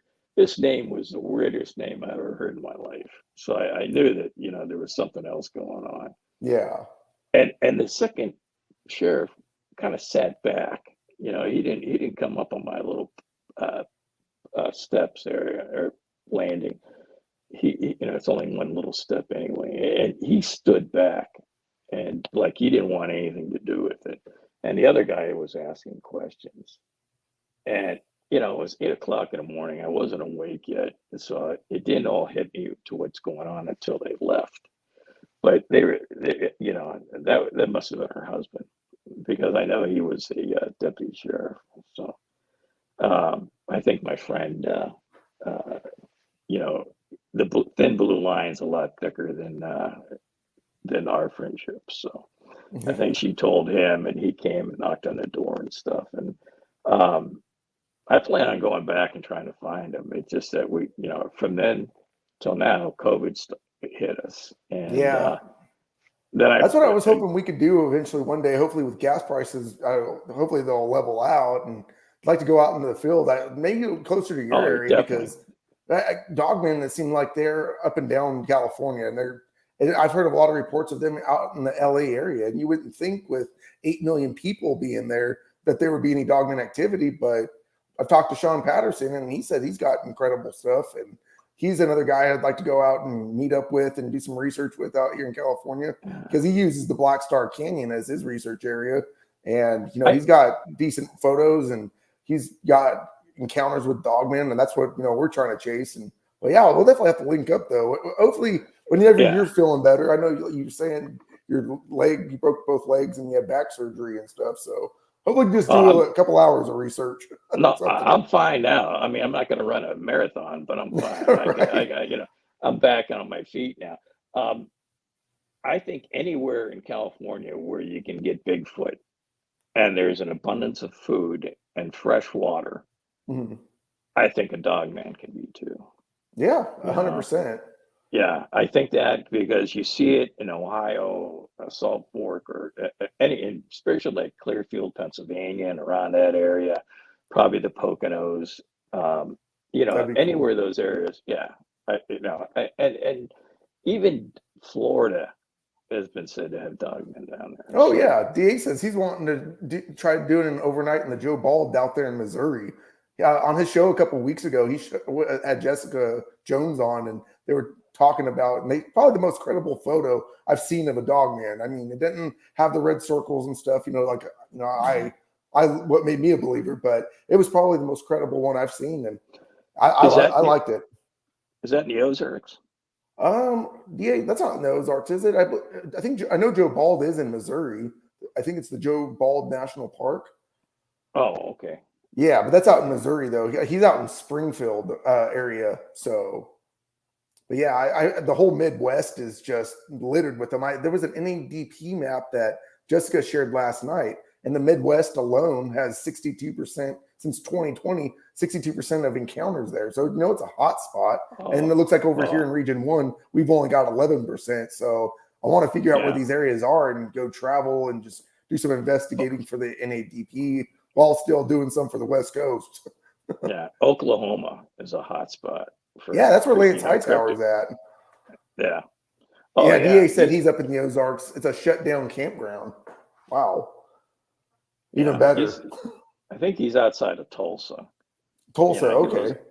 I think he lives outside of Tulsa, and I think it, in the more so in the country, and I mean, here you got some smart, I mean, not that it matters whether you got degrees or not, but there's a good. I mean, he's got three brothers, and talking about calling up a Bigfoot with the greatest story was Wiley Dave, champion coyote hunting, and he's part of Lance Hightower's group. Bill, his brother, and his other brother, but you can hear this story on his channel about Wiley Dave calling up, doing the wounded rabbit. But he has his own special ones because he's been doing it for, probably 20 years or something like that. And so he has his own sounds, but he ended up calling up big Dogman. Interesting. And was that in Oklahoma? Because DA said down in Choctaw country is a hot spot for sure. The area around Durant, Oklahoma. Yeah, I'm not exactly sure, but I think if you listen, I've been listening to some of these stories. I can't remember exactly where it was. I know that he went off with somebody else, and they went by a skinwalker. Oh, and that's I bet you there is a lot of skinwalker activity down. I mean, you got to think the Trail of Tears they ended them up in the Oklahoma area, and there always seems to be dogman activity around native burial grounds and just native lands. And DA says he's used predator calls with good effect. Also, a really weird return from a dog whistle. So. Well, Wiley Dave's truck broke down, and he and another gentleman got a ride from a Native American gentleman, First Nation person, and he ended up later on going to the guy's farm, and I guess he was going to take care of some coyote problems for him. But I think, and I don't know if anybody DA or LT or anybody or Jessica or any of these other people, but I think First Nation people is such a beautiful oral history of Oh these yeah. creatures. Not a lot of Dogman. Mainly it's Bigfoot and a lot of Skinwalker. If you can get, the young people are good because they'll tell you about the Skinwalker. It's the older ones that grew up, the older generations that grew up saying, "Hush, don't say anything." But You think you'll that's hear, just because they brings bad luck or it'll summon one? I've heard that a few times. I've heard that, and there's a woman. Remember J.C. Johnson? You probably heard that name. Yeah, you mentioned the name to me a few times. Yeah, this guy was, He he passed he was away recently, didn't he, a few years back? right. Yeah, as a matter of fact, Hmm. there was a friend of his up in I don't know, somewhere in Montana or something, that had a family of uh, dogman living on his property, and I think the female kind of liked JC. JC unfortunately passed away a couple of years ago. He was a great researcher, man. He knew all these little creatures. There's like these water I babies. know Jody Cook talked highly of him in a recent Oh yeah, interview. yeah. He was a real class act guy, man. He knew his stuff. He Yeah, called. DA said you're 100% right about that. First Nations have the best folklore. The Choctaw told of a battle for territory between Dogmen and Bigfoot. Mhm. Oh, they set him up. Yeah, The fight. that's something I'm interested in reading and getting to Yeah, learn. yeah. And I follow a lot of the Dene, which is Navajo. Hmm. And I'd love to go down to like a Navajo reservation or any reservation and do a little hiking down around there. And the further you go out, there's been a few different experiences that people had. Many Bigfoot, but also some dogman experiences that people have had on their being out there alone. Out in the middle of the desert. Not so much even with being on the reservation, but just being out in the desert themselves, out in the middle of nowhere. Where you sleep in your truck and they're out there looking for minerals and stuff like that.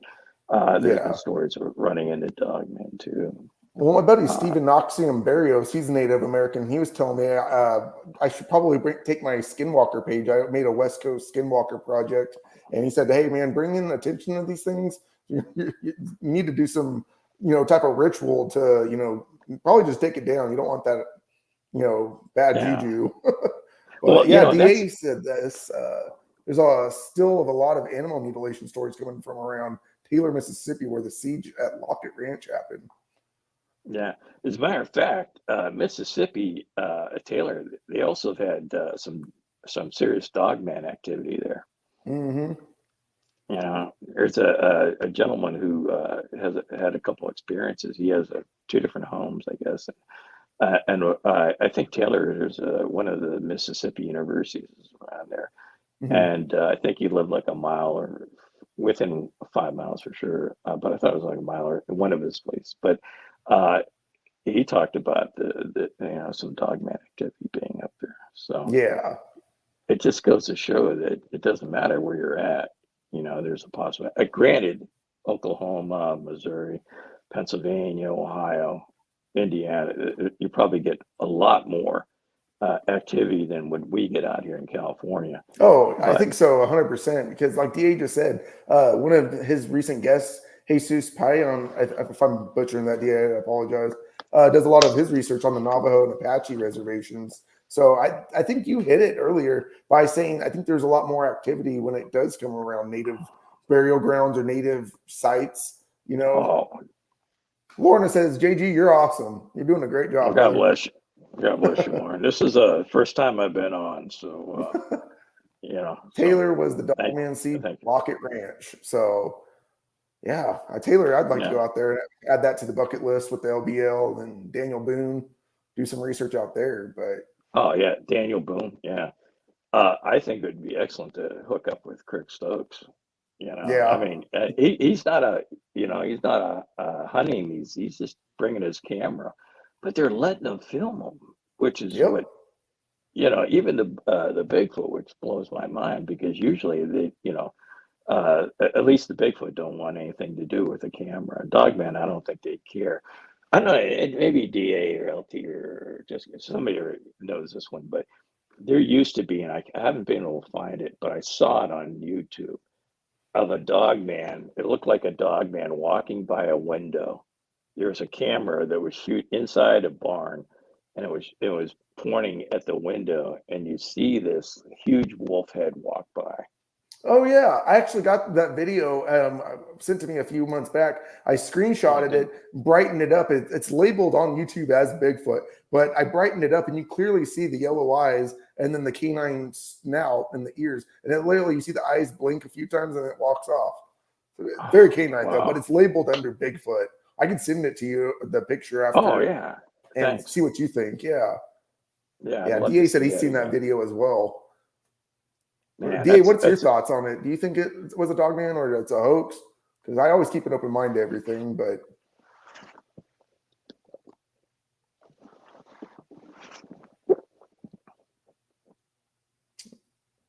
she's probably typing right now. But yeah, that video, if it's fake, then it's probably one of the best fakes I've seen because they should be at USC film school.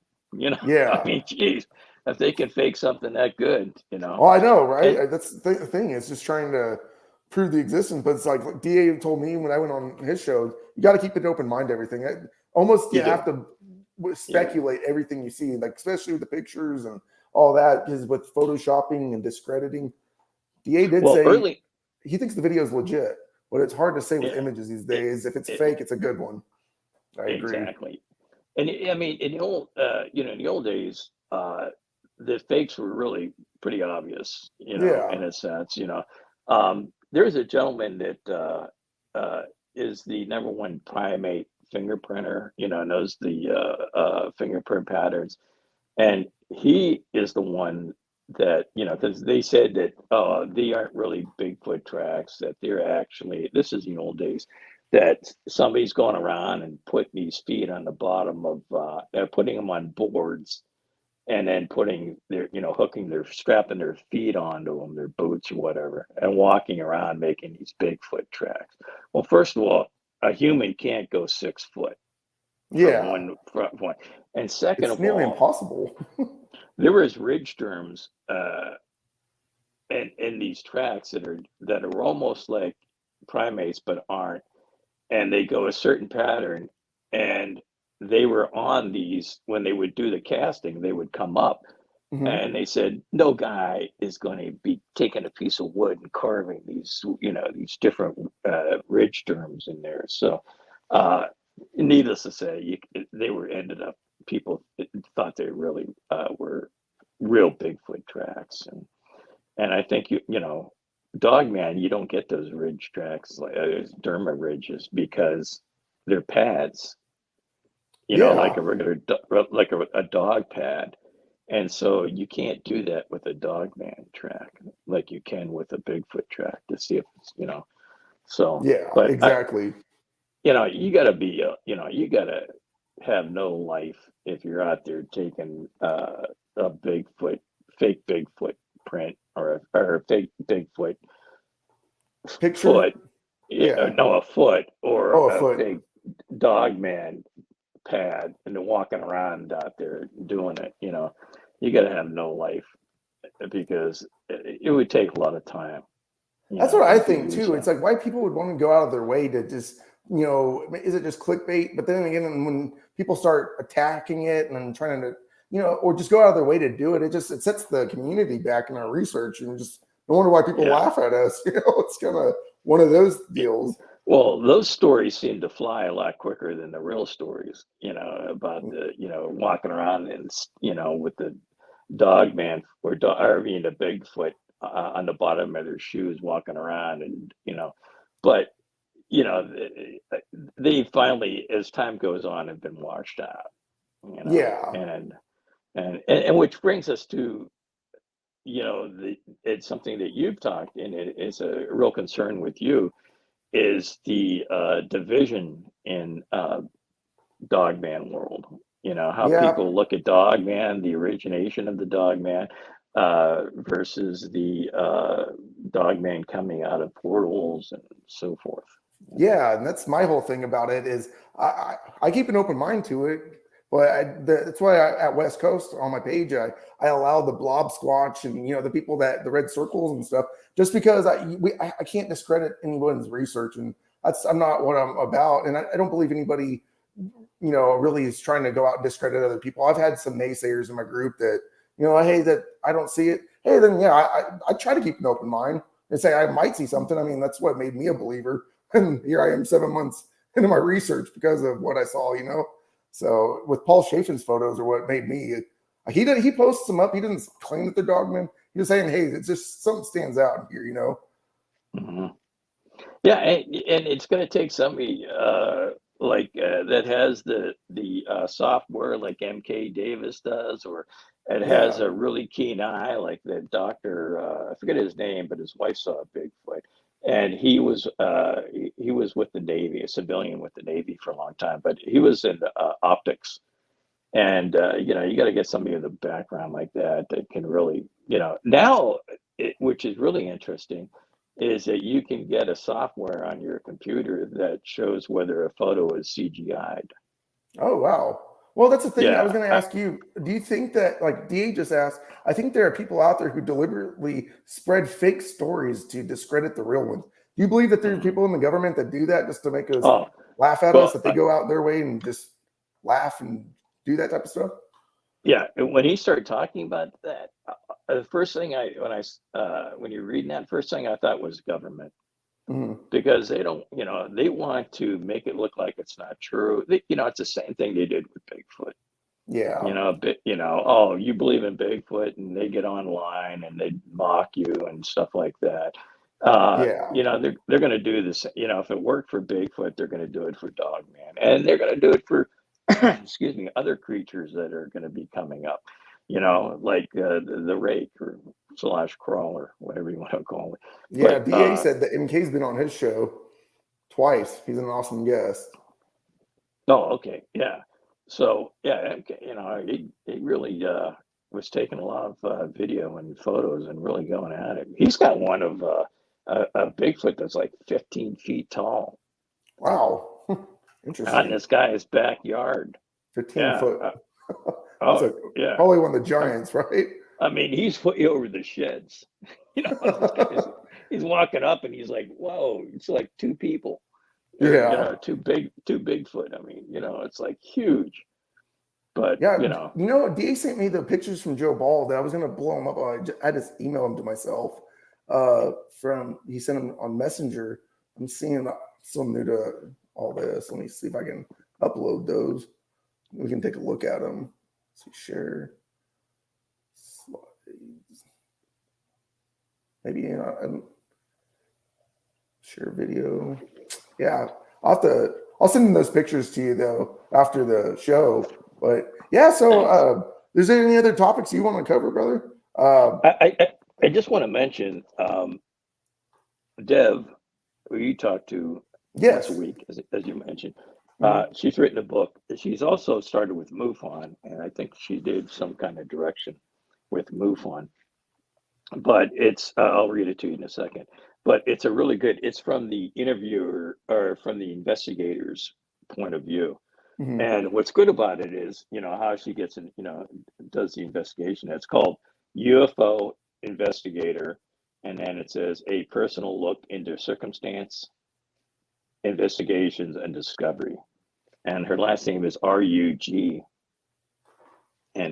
Just want to make sure. Dev, I actually had to ask her how to DEV. pronounce that. Her last name is pronounced Rooney, Dev Rooney.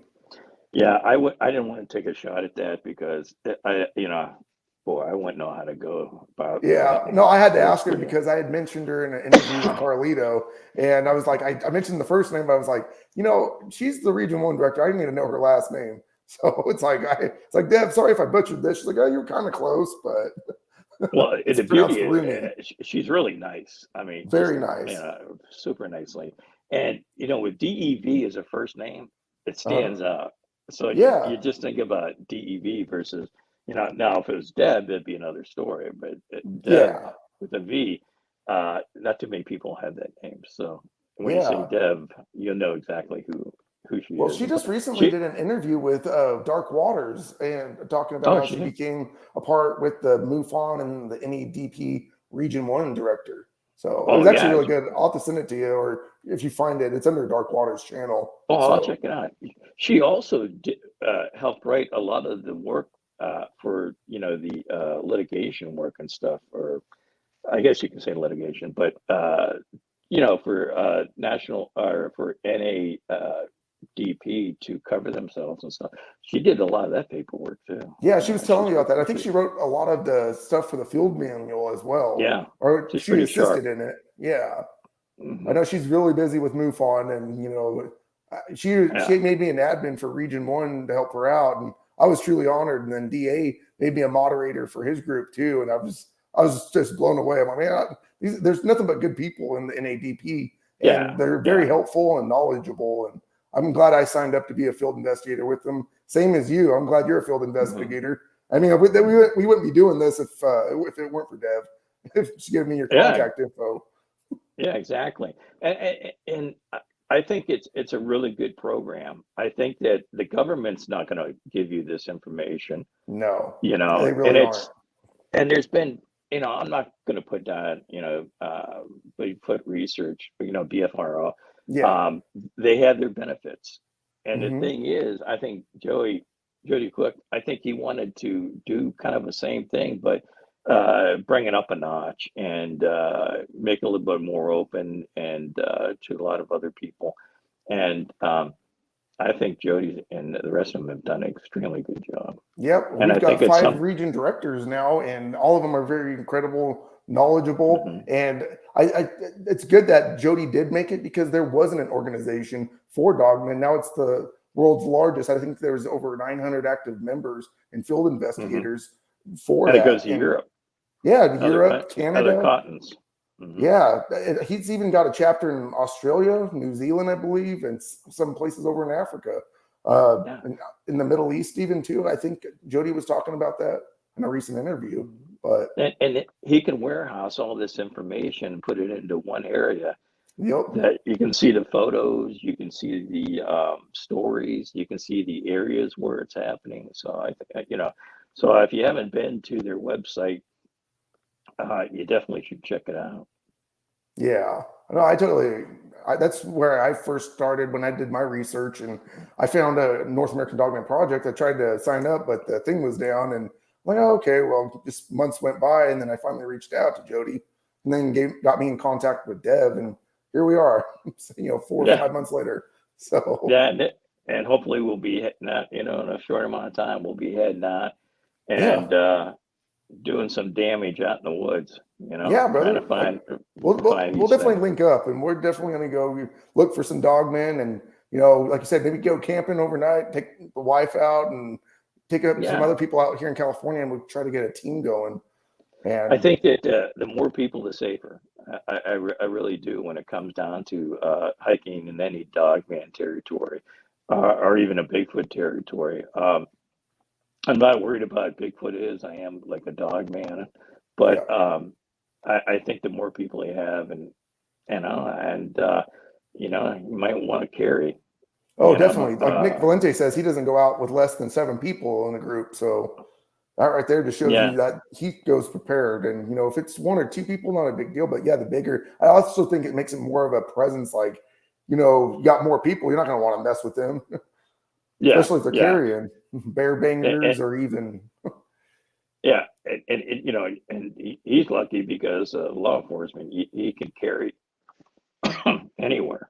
So Yeah, whereas where I live, you can't get it. Well, until this week, you couldn't get a CCW, yeah. concealed weapons permit. Being Yeah, out in California is a little harder, but yeah, even DA even says he goes out armed in a group, so that's the best way oh to do yeah, it. I mean, I'd love to go out. I'd love to have one of those little short shotguns, But I think if some some forest ranger or something sees me with one of those, that they're gonna not take a liking to me. Yeah, I see a group So of men yeah, going out in the woods heavily armed. What are you guys doing? Oh, looking for dogmen. yeah. And if you can't, here's the other thing: if you can't use the it seems like the dogmen are afraid of like spears Really? I in a didn't hear. sense. I didn't I've know seen a that. couple of stories by. Excuse me. There's a one story about this ex Green Beret guy that ran into a young dog man, and they had a standoff for 5 hours or something like that. He had his knife. He knew how to fight, being a Green Beret, and so they went at it. Needless to say, they both are alive and went their separate ways. But it was pretty toll. It took a toll on him, and but I've heard elsewhere that like a sword or a spear might work, and so hide the head of the spear until you get in the forest, and then put it on the pole, and then go. So Yeah. nobody will give you a hard time till they won't see it. But you gotta at least bring like a knife with you or something. At least I Like think like even Noxie and Barrios, he's up in Tahoe area, and when he was tracking this wolf man for 10 days, it was a skinwalker. He said he only goes out with a stick and he does his rituals, and says uh, that I mean he doesn't go out with any weapons. I think he says he goes out with a stick, but he uses the rituals that he does, in the sage and the sweetgrass and protecting himself that way. I guess everyone has a different way of going. But I mean, I think if a skinwalker, even if you tried shooting it, your best doing a man, ritual. Do it the I native take a way. I'd take a bath in holy water if I was going out for a skinwalker. Yeah. I want every man. I'd be praying. I'd have like 5 crosses on me. I mean, jeez, So that's do great. I. Yeah, that's crazy going out for a skinwalker, man. That Oh, he's guy's got the got some. tracks. He's got the trail cams. I mean, the photos are blurry, but you could clearly see that there's something there. Yeah. I'm He's about to walking around. interview him eventually. He's walking around with some brass ones. Oh I tell yeah, you. and to be a Yeah, native and go out of the way to talk about it, I know that's kind of frowned upon in the native community, but he doesn't care. He's been tracking this yeah, thing for the last few years, and he's got over yeah. 20 And prints. usually a skinwalker, does damage to the Native American First Nation people, not more so than white, Hispanic, or a black or something. Yeah, So being a Hispanic, I mean, being a First Nation person, uh, trying to go after it is really upping the chance of something to happen. I think, yeah. you know, because they usually, are going after other Native Americans with the skinwalkers. So, Yeah, that's what I'm still so new to it myself. Just like with the Gugway, trying to learn as much as I can with them.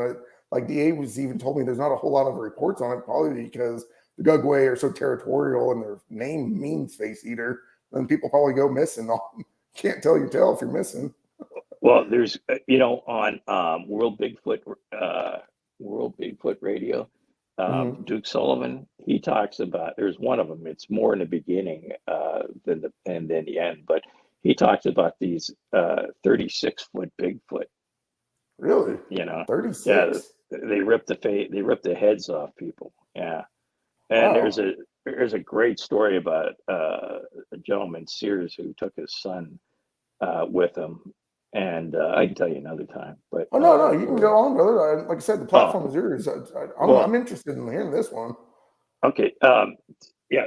There's a certain area up in Canada where the Bigfoot or Bigfoot type creatures are huge. I mean, absolutely huge, and 36, 28, 36 foot, and none of the guides will take anybody over to to on the other side of the lake.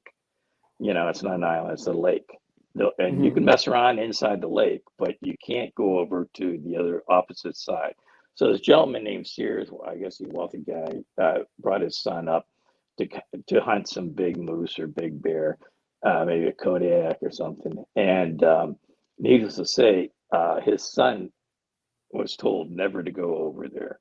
So the father and the guide were doing something on the other side. They had been out during the day, they said, well, don't ever go and make sure you don't go there without me. The guide said this. He goes, maybe you can walk on the shore, but that's it, nothing more. And then I think some noise was happening, and so they got in the boat and took off, and then they saw. But this happened after the sun skipped out, went over there, and all they found was his body, no head. Wow. And so they went over to look for him. And this is when the guy said, "Don't go over there unless I'm with you." So they go over there and they find the body, but they don't find the head. And they're known as, that they rip off heads of humans. So I don't know why. And you said this they is a would just, clan of Bigfoot that are 36 feet tall, right? Or do you think yeah, it's more well, Gugway? I know they're face eaters, but do you think it was Gugway that maybe is misinterpreted? Or from what I understand from Duke, he had a Gugway experience himself oh, really? when Okay. yeah, and he talks about that too. And this one with the 18 tall or 28-foot tall ones or 24, I think it's a whole different creature. Do you think it's the Janoskwa? I heard they're pretty territorial and mean and aggressive. I'm It still could learning more be, about those myself. So it could be some, like second cousin once removed or something. I don't know, but probably. yeah, Got to keep an open mind to it all, at the end of the day. exactly. I don't know for sure, to be honest about it, but Yeah. you never know. Sometimes this world looks a little smaller and then it looks a little bigger. It Yeah. goes like, like breeze. Mhm. I mean, when you hear some of this, you think, okay, it's just Dogman and it's just Bigfoot and maybe Skinwalker here, and then all of a sudden, okay, now the rake and now the Gungwe and all these other ones, you hear about. So it goes back and forth. Yeah, the mountain Yeah. giants is exactly right. That's what it is. Thanks, DA. So that's who they are in the mountain giants. Yeah, it's been a long time since I've listened to it, but it's you should go back and to good World Bigfoot Radio, and he's got and listen to a couple and his own experience when he was sledding in the Gundry. Yeah. Yeah, right up in Canada. Oh, Yeah. is that the valley? Nahanni Valley in Canada, Wow, famous man, for he knows. bodies turning up without heads. That sounds just There like it what you is. were just talking about. No, So, that's exactly. Yeah, I think yeah. there's a lake up there, Headless Lake, or they call it. I think the locals call it, or something like that. But this guy, the guide ended up just quitting. Really? He didn't get, yeah, after that, the son got killed. And, he was, I got like 10% battery left. Oh, okay. He Well, was, yeah. he was, If you want, we can go probably another. The 2 hour mark's going to be in about 8 minutes, so I guess we'll start yeah, wrapping there things you go. up, and Yeah. So once the son died, I guess his career went, in the gutter, as they say. And, he might have had gone elsewhere to be a guide mhm. because, the reputation was damaged and he didn't do anything, he didn't do anything wrong. It was Wow. this young man that probably was spoiled and said, I'm going to do what I want. Well, he got to do what he wanted, but he paid the price for it. Man, that's unfortunate to have to get to see that. I don't know. I'd probably retire myself after that. Yeah. Yeah. The Well, you criticism wouldn't have and a head, so yeah, I know. you might want Hopefully, to they'd find it retire. somewhere hanging in a tree. Yeah. You'd probably be walking around at night going, "Where the hell is my head?" Like Right. the I head. technically would be the headless horseman because I was just I'd be gonna say, riding yeah, you'd be the riding my little Mustang. headless walker or the headless canoer. That came by Right. the That would canoe. be me. Yeah, I see him walk around the shore every once in a while looking for his, picking up big boulders, looking for his head. But, yeah, there's some stories up there. Oh I yeah, just, Lorna even said she's up in Canada, and she was saying, "Oh, that's unreal." Like it's probably. I bet you there's a lot of stuff in Canada with how heavily forested it is, and there's a lot of activity. So not just dogmen. there's a really good researcher up in Canada, Blaine. Uh, Blaine. Oh, now I knew it. Taylor. I think it's Blaine Taylor. Mhm. He does a lot of Bigfoot, but he's had a few photos. But I think he's seen a Dogman too up there. Interesting. He gets interviewed by Duke Sullivan on Bigfoot Radio or Okay. Bigfoot Radio, but Blaine Taylor, I think it is, but he's been doing it. He was in the Canadian Army. I'm not sure what exactly it's called, but he was been doing it for a long time, and he does it on his own, Yeah. and he DA doesn't said take a check gun. out Justin Chernips. I can't pronounce the last name. Sorry about that. DA with Mountain Beast Mysteries. Awesome channel. Oh, okay, yeah. There's still a couple channels out there that either are new or I just don't, But that one I know of. Okay. Yeah, yeah, that one I know. I think of. you I haven't told me seen about it. this one. I think because I remember I butchered the last name when I talked to you. I think it was like a week or two ago. And I think you sent me a link, and I was like, "Hey, how do you pronounce this guy's last name?" Chernipsky or Chernipsky. Maybe I'm saying that right. He's Canadian. Yeah, yeah. It looks like a Polish descent. SKI. Yeah, Oh, SKI. like Yeah. yeah. I mean, he's Canadian, I'm sure, but it's just like Dave Scott from Space Out Radio. He's come from a Ukrainian background. Oh, Ukrainian. Okay. So Yeah, I was just listening yeah, to an interview that Nick and DA with the NADP did with him. It was like a 3-hour one from back in March. And I just scrolled past it because I was just going on Space Out Radio, just looking for, Dogman stuff. And I found that one. And it was a good 3.5-hour interview. I was very knowledgeable. yeah. DA even Nick, said man, Dave's awesome. yeah, yeah. Dave's great. Matter of fact, I went to that little program they had in Las Vegas. Oh, really? Yeah, yeah. So I got to meet up. I got to meet Dave live and some of the other guys, but other people. I'm sorry. Yeah. But yeah. But man, there's still so many stories on Dogman that that just go on, and I mean, uh, we talked about a couple good ones where they said, we're not going to harm you, the female Dogman, Yeah. which is a real rarity. A Hmm. lot of times you get the guys up in the up in their deer stands that Yeah. they just want to see what it is, and so they lock down on it through their scope, and it's growling, and I don't know how, It's man, like they it sees just them before you. yeah, it's like their eyes are like eagle eyes.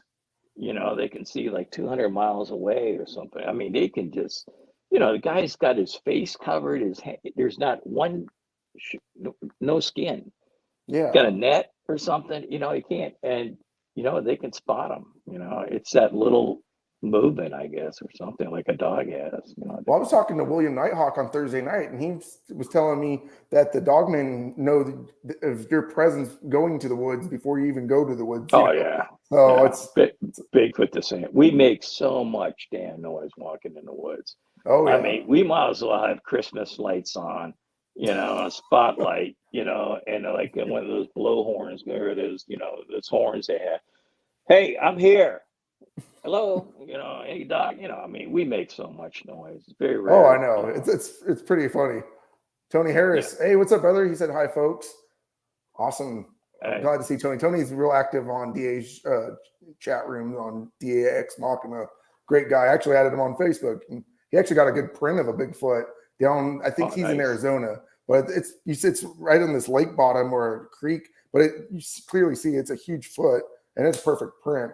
I'll have to send that to you because I know you don't do social media. So yeah, for those watching, you should check out some of JC Johnson's videos that are on YouTube. I mean, he's passed away, but I'm sure they're still on. And then there's Barbara. Geez, I forget Barbara's name right now, but Barbara is First Nation. She's Navajo, and she's had some experiences too. She was the one in her reservation they would call. And also, there's some great stories from Navajo, or I'm sorry, First Nation police officers talking about interesting. some of the stuff going around. And you'll get Dogman stories, you'll get Bigfoot stories, you also get Skinwalker stories. I don't think you're going to get the rake crawler stories, but Yeah. you'll definitely get the other three. I just I know we're more Dogman, but there's still Brenda Harris. That's it, Brenda Harris. I knew it was like a name I knew, but That's like I say, I, DA's knowledgeable. I'm so honored to have everyone in the chats, and having DA, yeah, like I say, he's a book of knowledge and definitely very helpful. Someone I definitely could find in as well, just like yourself, though, JG. And like I said, it's an oh man, honor. yeah. Well, it's mutual. Trust me. And Brenda Harris is a very sharp woman, and she knows her stuff, and she's one of the few First Nation people at Navajo descent that really will talk to you about what's going on. And she hooked up with J.C. Johnson, so she man, talking about having a great mentor. Jack Carey, who's talking about Dogman and Big Fight, his mentor was J.C. Johnson. So, oh yeah, there you go. So, some good guys to listen to, So, and Yeah, Blaine Taylor, some of his videos are pretty good too, yeah, as it's well as Duke interesting. Song. I mean, I'm not trying to pitch other people, but just for some of the new people. I mean, of course, DA and LT and those guys too, and Jessica. But there's other people too that I would try to listen to as many as you can. Oh, definitely. Like I said, I'm always on a Right, right. podcast listening to something when I'm driving to work. I'll throw on one of DA's shows and drive down the highway to the oil field lease I work at. And I'm always listening to something Dogman related or cryptid related. Like I say, I'm more interested in the Dogman, but I don't discredit a Sasquatch story. So I Yeah, definitely I like could that. just see your boss is knocking on your window of your driver's side window, and 1 minute, it's not over yet. Right? You DA's want talking. you Can want you give me 5 minutes? let me finish. Yeah, I'll be out in 10 minutes. I'll be out. So Get out in 10 you minutes got and to. there's my pink slip. Oh, well, Well, I that was was gonna worth it. say, you got to tell your boss you got to set your priorities, and he's not it. Right. No, sorry, I'm kidding, sorry, of course. DA's more important. I'm listening to him. I'm more Yeah, interested in yeah. this. And then your boss will go, "Well, I'll give you a lot more time to listen to him." Right. Here's that pink slip. Type of, Here you go. but just kidding around. But yeah, that's the way to do it. You're smart. You listen to it when they're on the way home, and bam. You Yeah. get a. I mean, other than being bored driving, it's a good way to really spend some time. Oh yeah, definitely. And I'll throw it like DA does his shows on Wednesdays nights and Saturdays, but Wednesdays I'm sitting there for 3 hours at football practice with my son. So I'll throw it in one ear. So I'm still listening, trying to type a little bit, but still be active because I know this does take a lot of my time. But my wife's been very fortunate to. I'm very fortunate of her to keep an open mind to it and know that this is my hobby, but realize hey, family comes first, and that's what I'm trying to retell myself every day. Like, yeah, this stuff can really consuming. I do want to say in the last one note is that I think Jessica Jones is on to something. I think that in Bigfoot researching, I mean, there's always going to be boots on the ground researching, but I think I know Major Ed Dames does it. And he's on Coast to Coast a lot, and he has a kit you can get for remote viewing. But I think there's something about this remote viewing, and I think it might help in the future if it might be a way of going Yeah. as another research tool for the average person. So I just think that I just think it'd be a good way. You can sit at home on a Friday night instead of going out with your friends and having a beer. You could sit there and or a Monday night maybe, and remote view and see where you think they could be. So Yeah, definitely. Well, brother, we just hit the 2 hour mark. I know your phone's about to die. yeah, So I was I just gonna forgot say, to. Sorry about that. no, you're good. I just didn't want you Yeah. to, in the broadcast because your battery died. But no, it's been a true pleasure and honor to have you on. And like I said, you're Oh, more than but an welcome to arm come back show. on whenever you'd like. And yeah, I really do appreciate this. And I'll be talking to you more outside of the Yeah. interview. Of So course, yeah, I look forward to it, and thank you for inviting me. It was very nice. I really enjoyed it. It's the first time I've been on a show, so I've kind of been hiding out for a long time. So this has been a lot of fun, and I really appreciate it. Well, it's been a pleasure and an honor. And like I said, I look at you as my mentor. You're my go-to guy I go to with all the evidence first before anybody else, because you're local and a few hours south. But we'll definitely team up, and we'll go out looking for some dogmen pretty soon. We got to. Yeah. We can't let that go by. But thanks. And again, it's been an honor. And thanks for everybody watching. And we'll probably catch you later on. And we'll talk to you soon. All right. Sounds good, brother. Thanks again. Thank you. Bye-bye. All right. Thanks. Bye. All right, everyone. That was J.G. Hartwell. It was great honor to have him on. And like I say, he's a mentor to me. Thanks for Dev Rooney for giving me the contact. And I talk to him at least once or twice a week through text messages and bounce ideas off of him. So it's been a pleasure with everyone that's shown up. DA, true honor. Thank you. Tony, Jessica, Lorna, Lisa Petrus, my wife. Always got to have her. My mom, looks like she was on earlier. So Darkwoods LT, brother, thank you for showing up. You guys, we're going to be going live Tuesday evening with Dennis Mooney, who had a dogman encounter out in New Jersey. And it's going to be a true honor to have him on, and can't wait to hear his encounter. Thanks again, everyone, for joining us here at West Coast Dogman Project. We'll see you on Tuesday.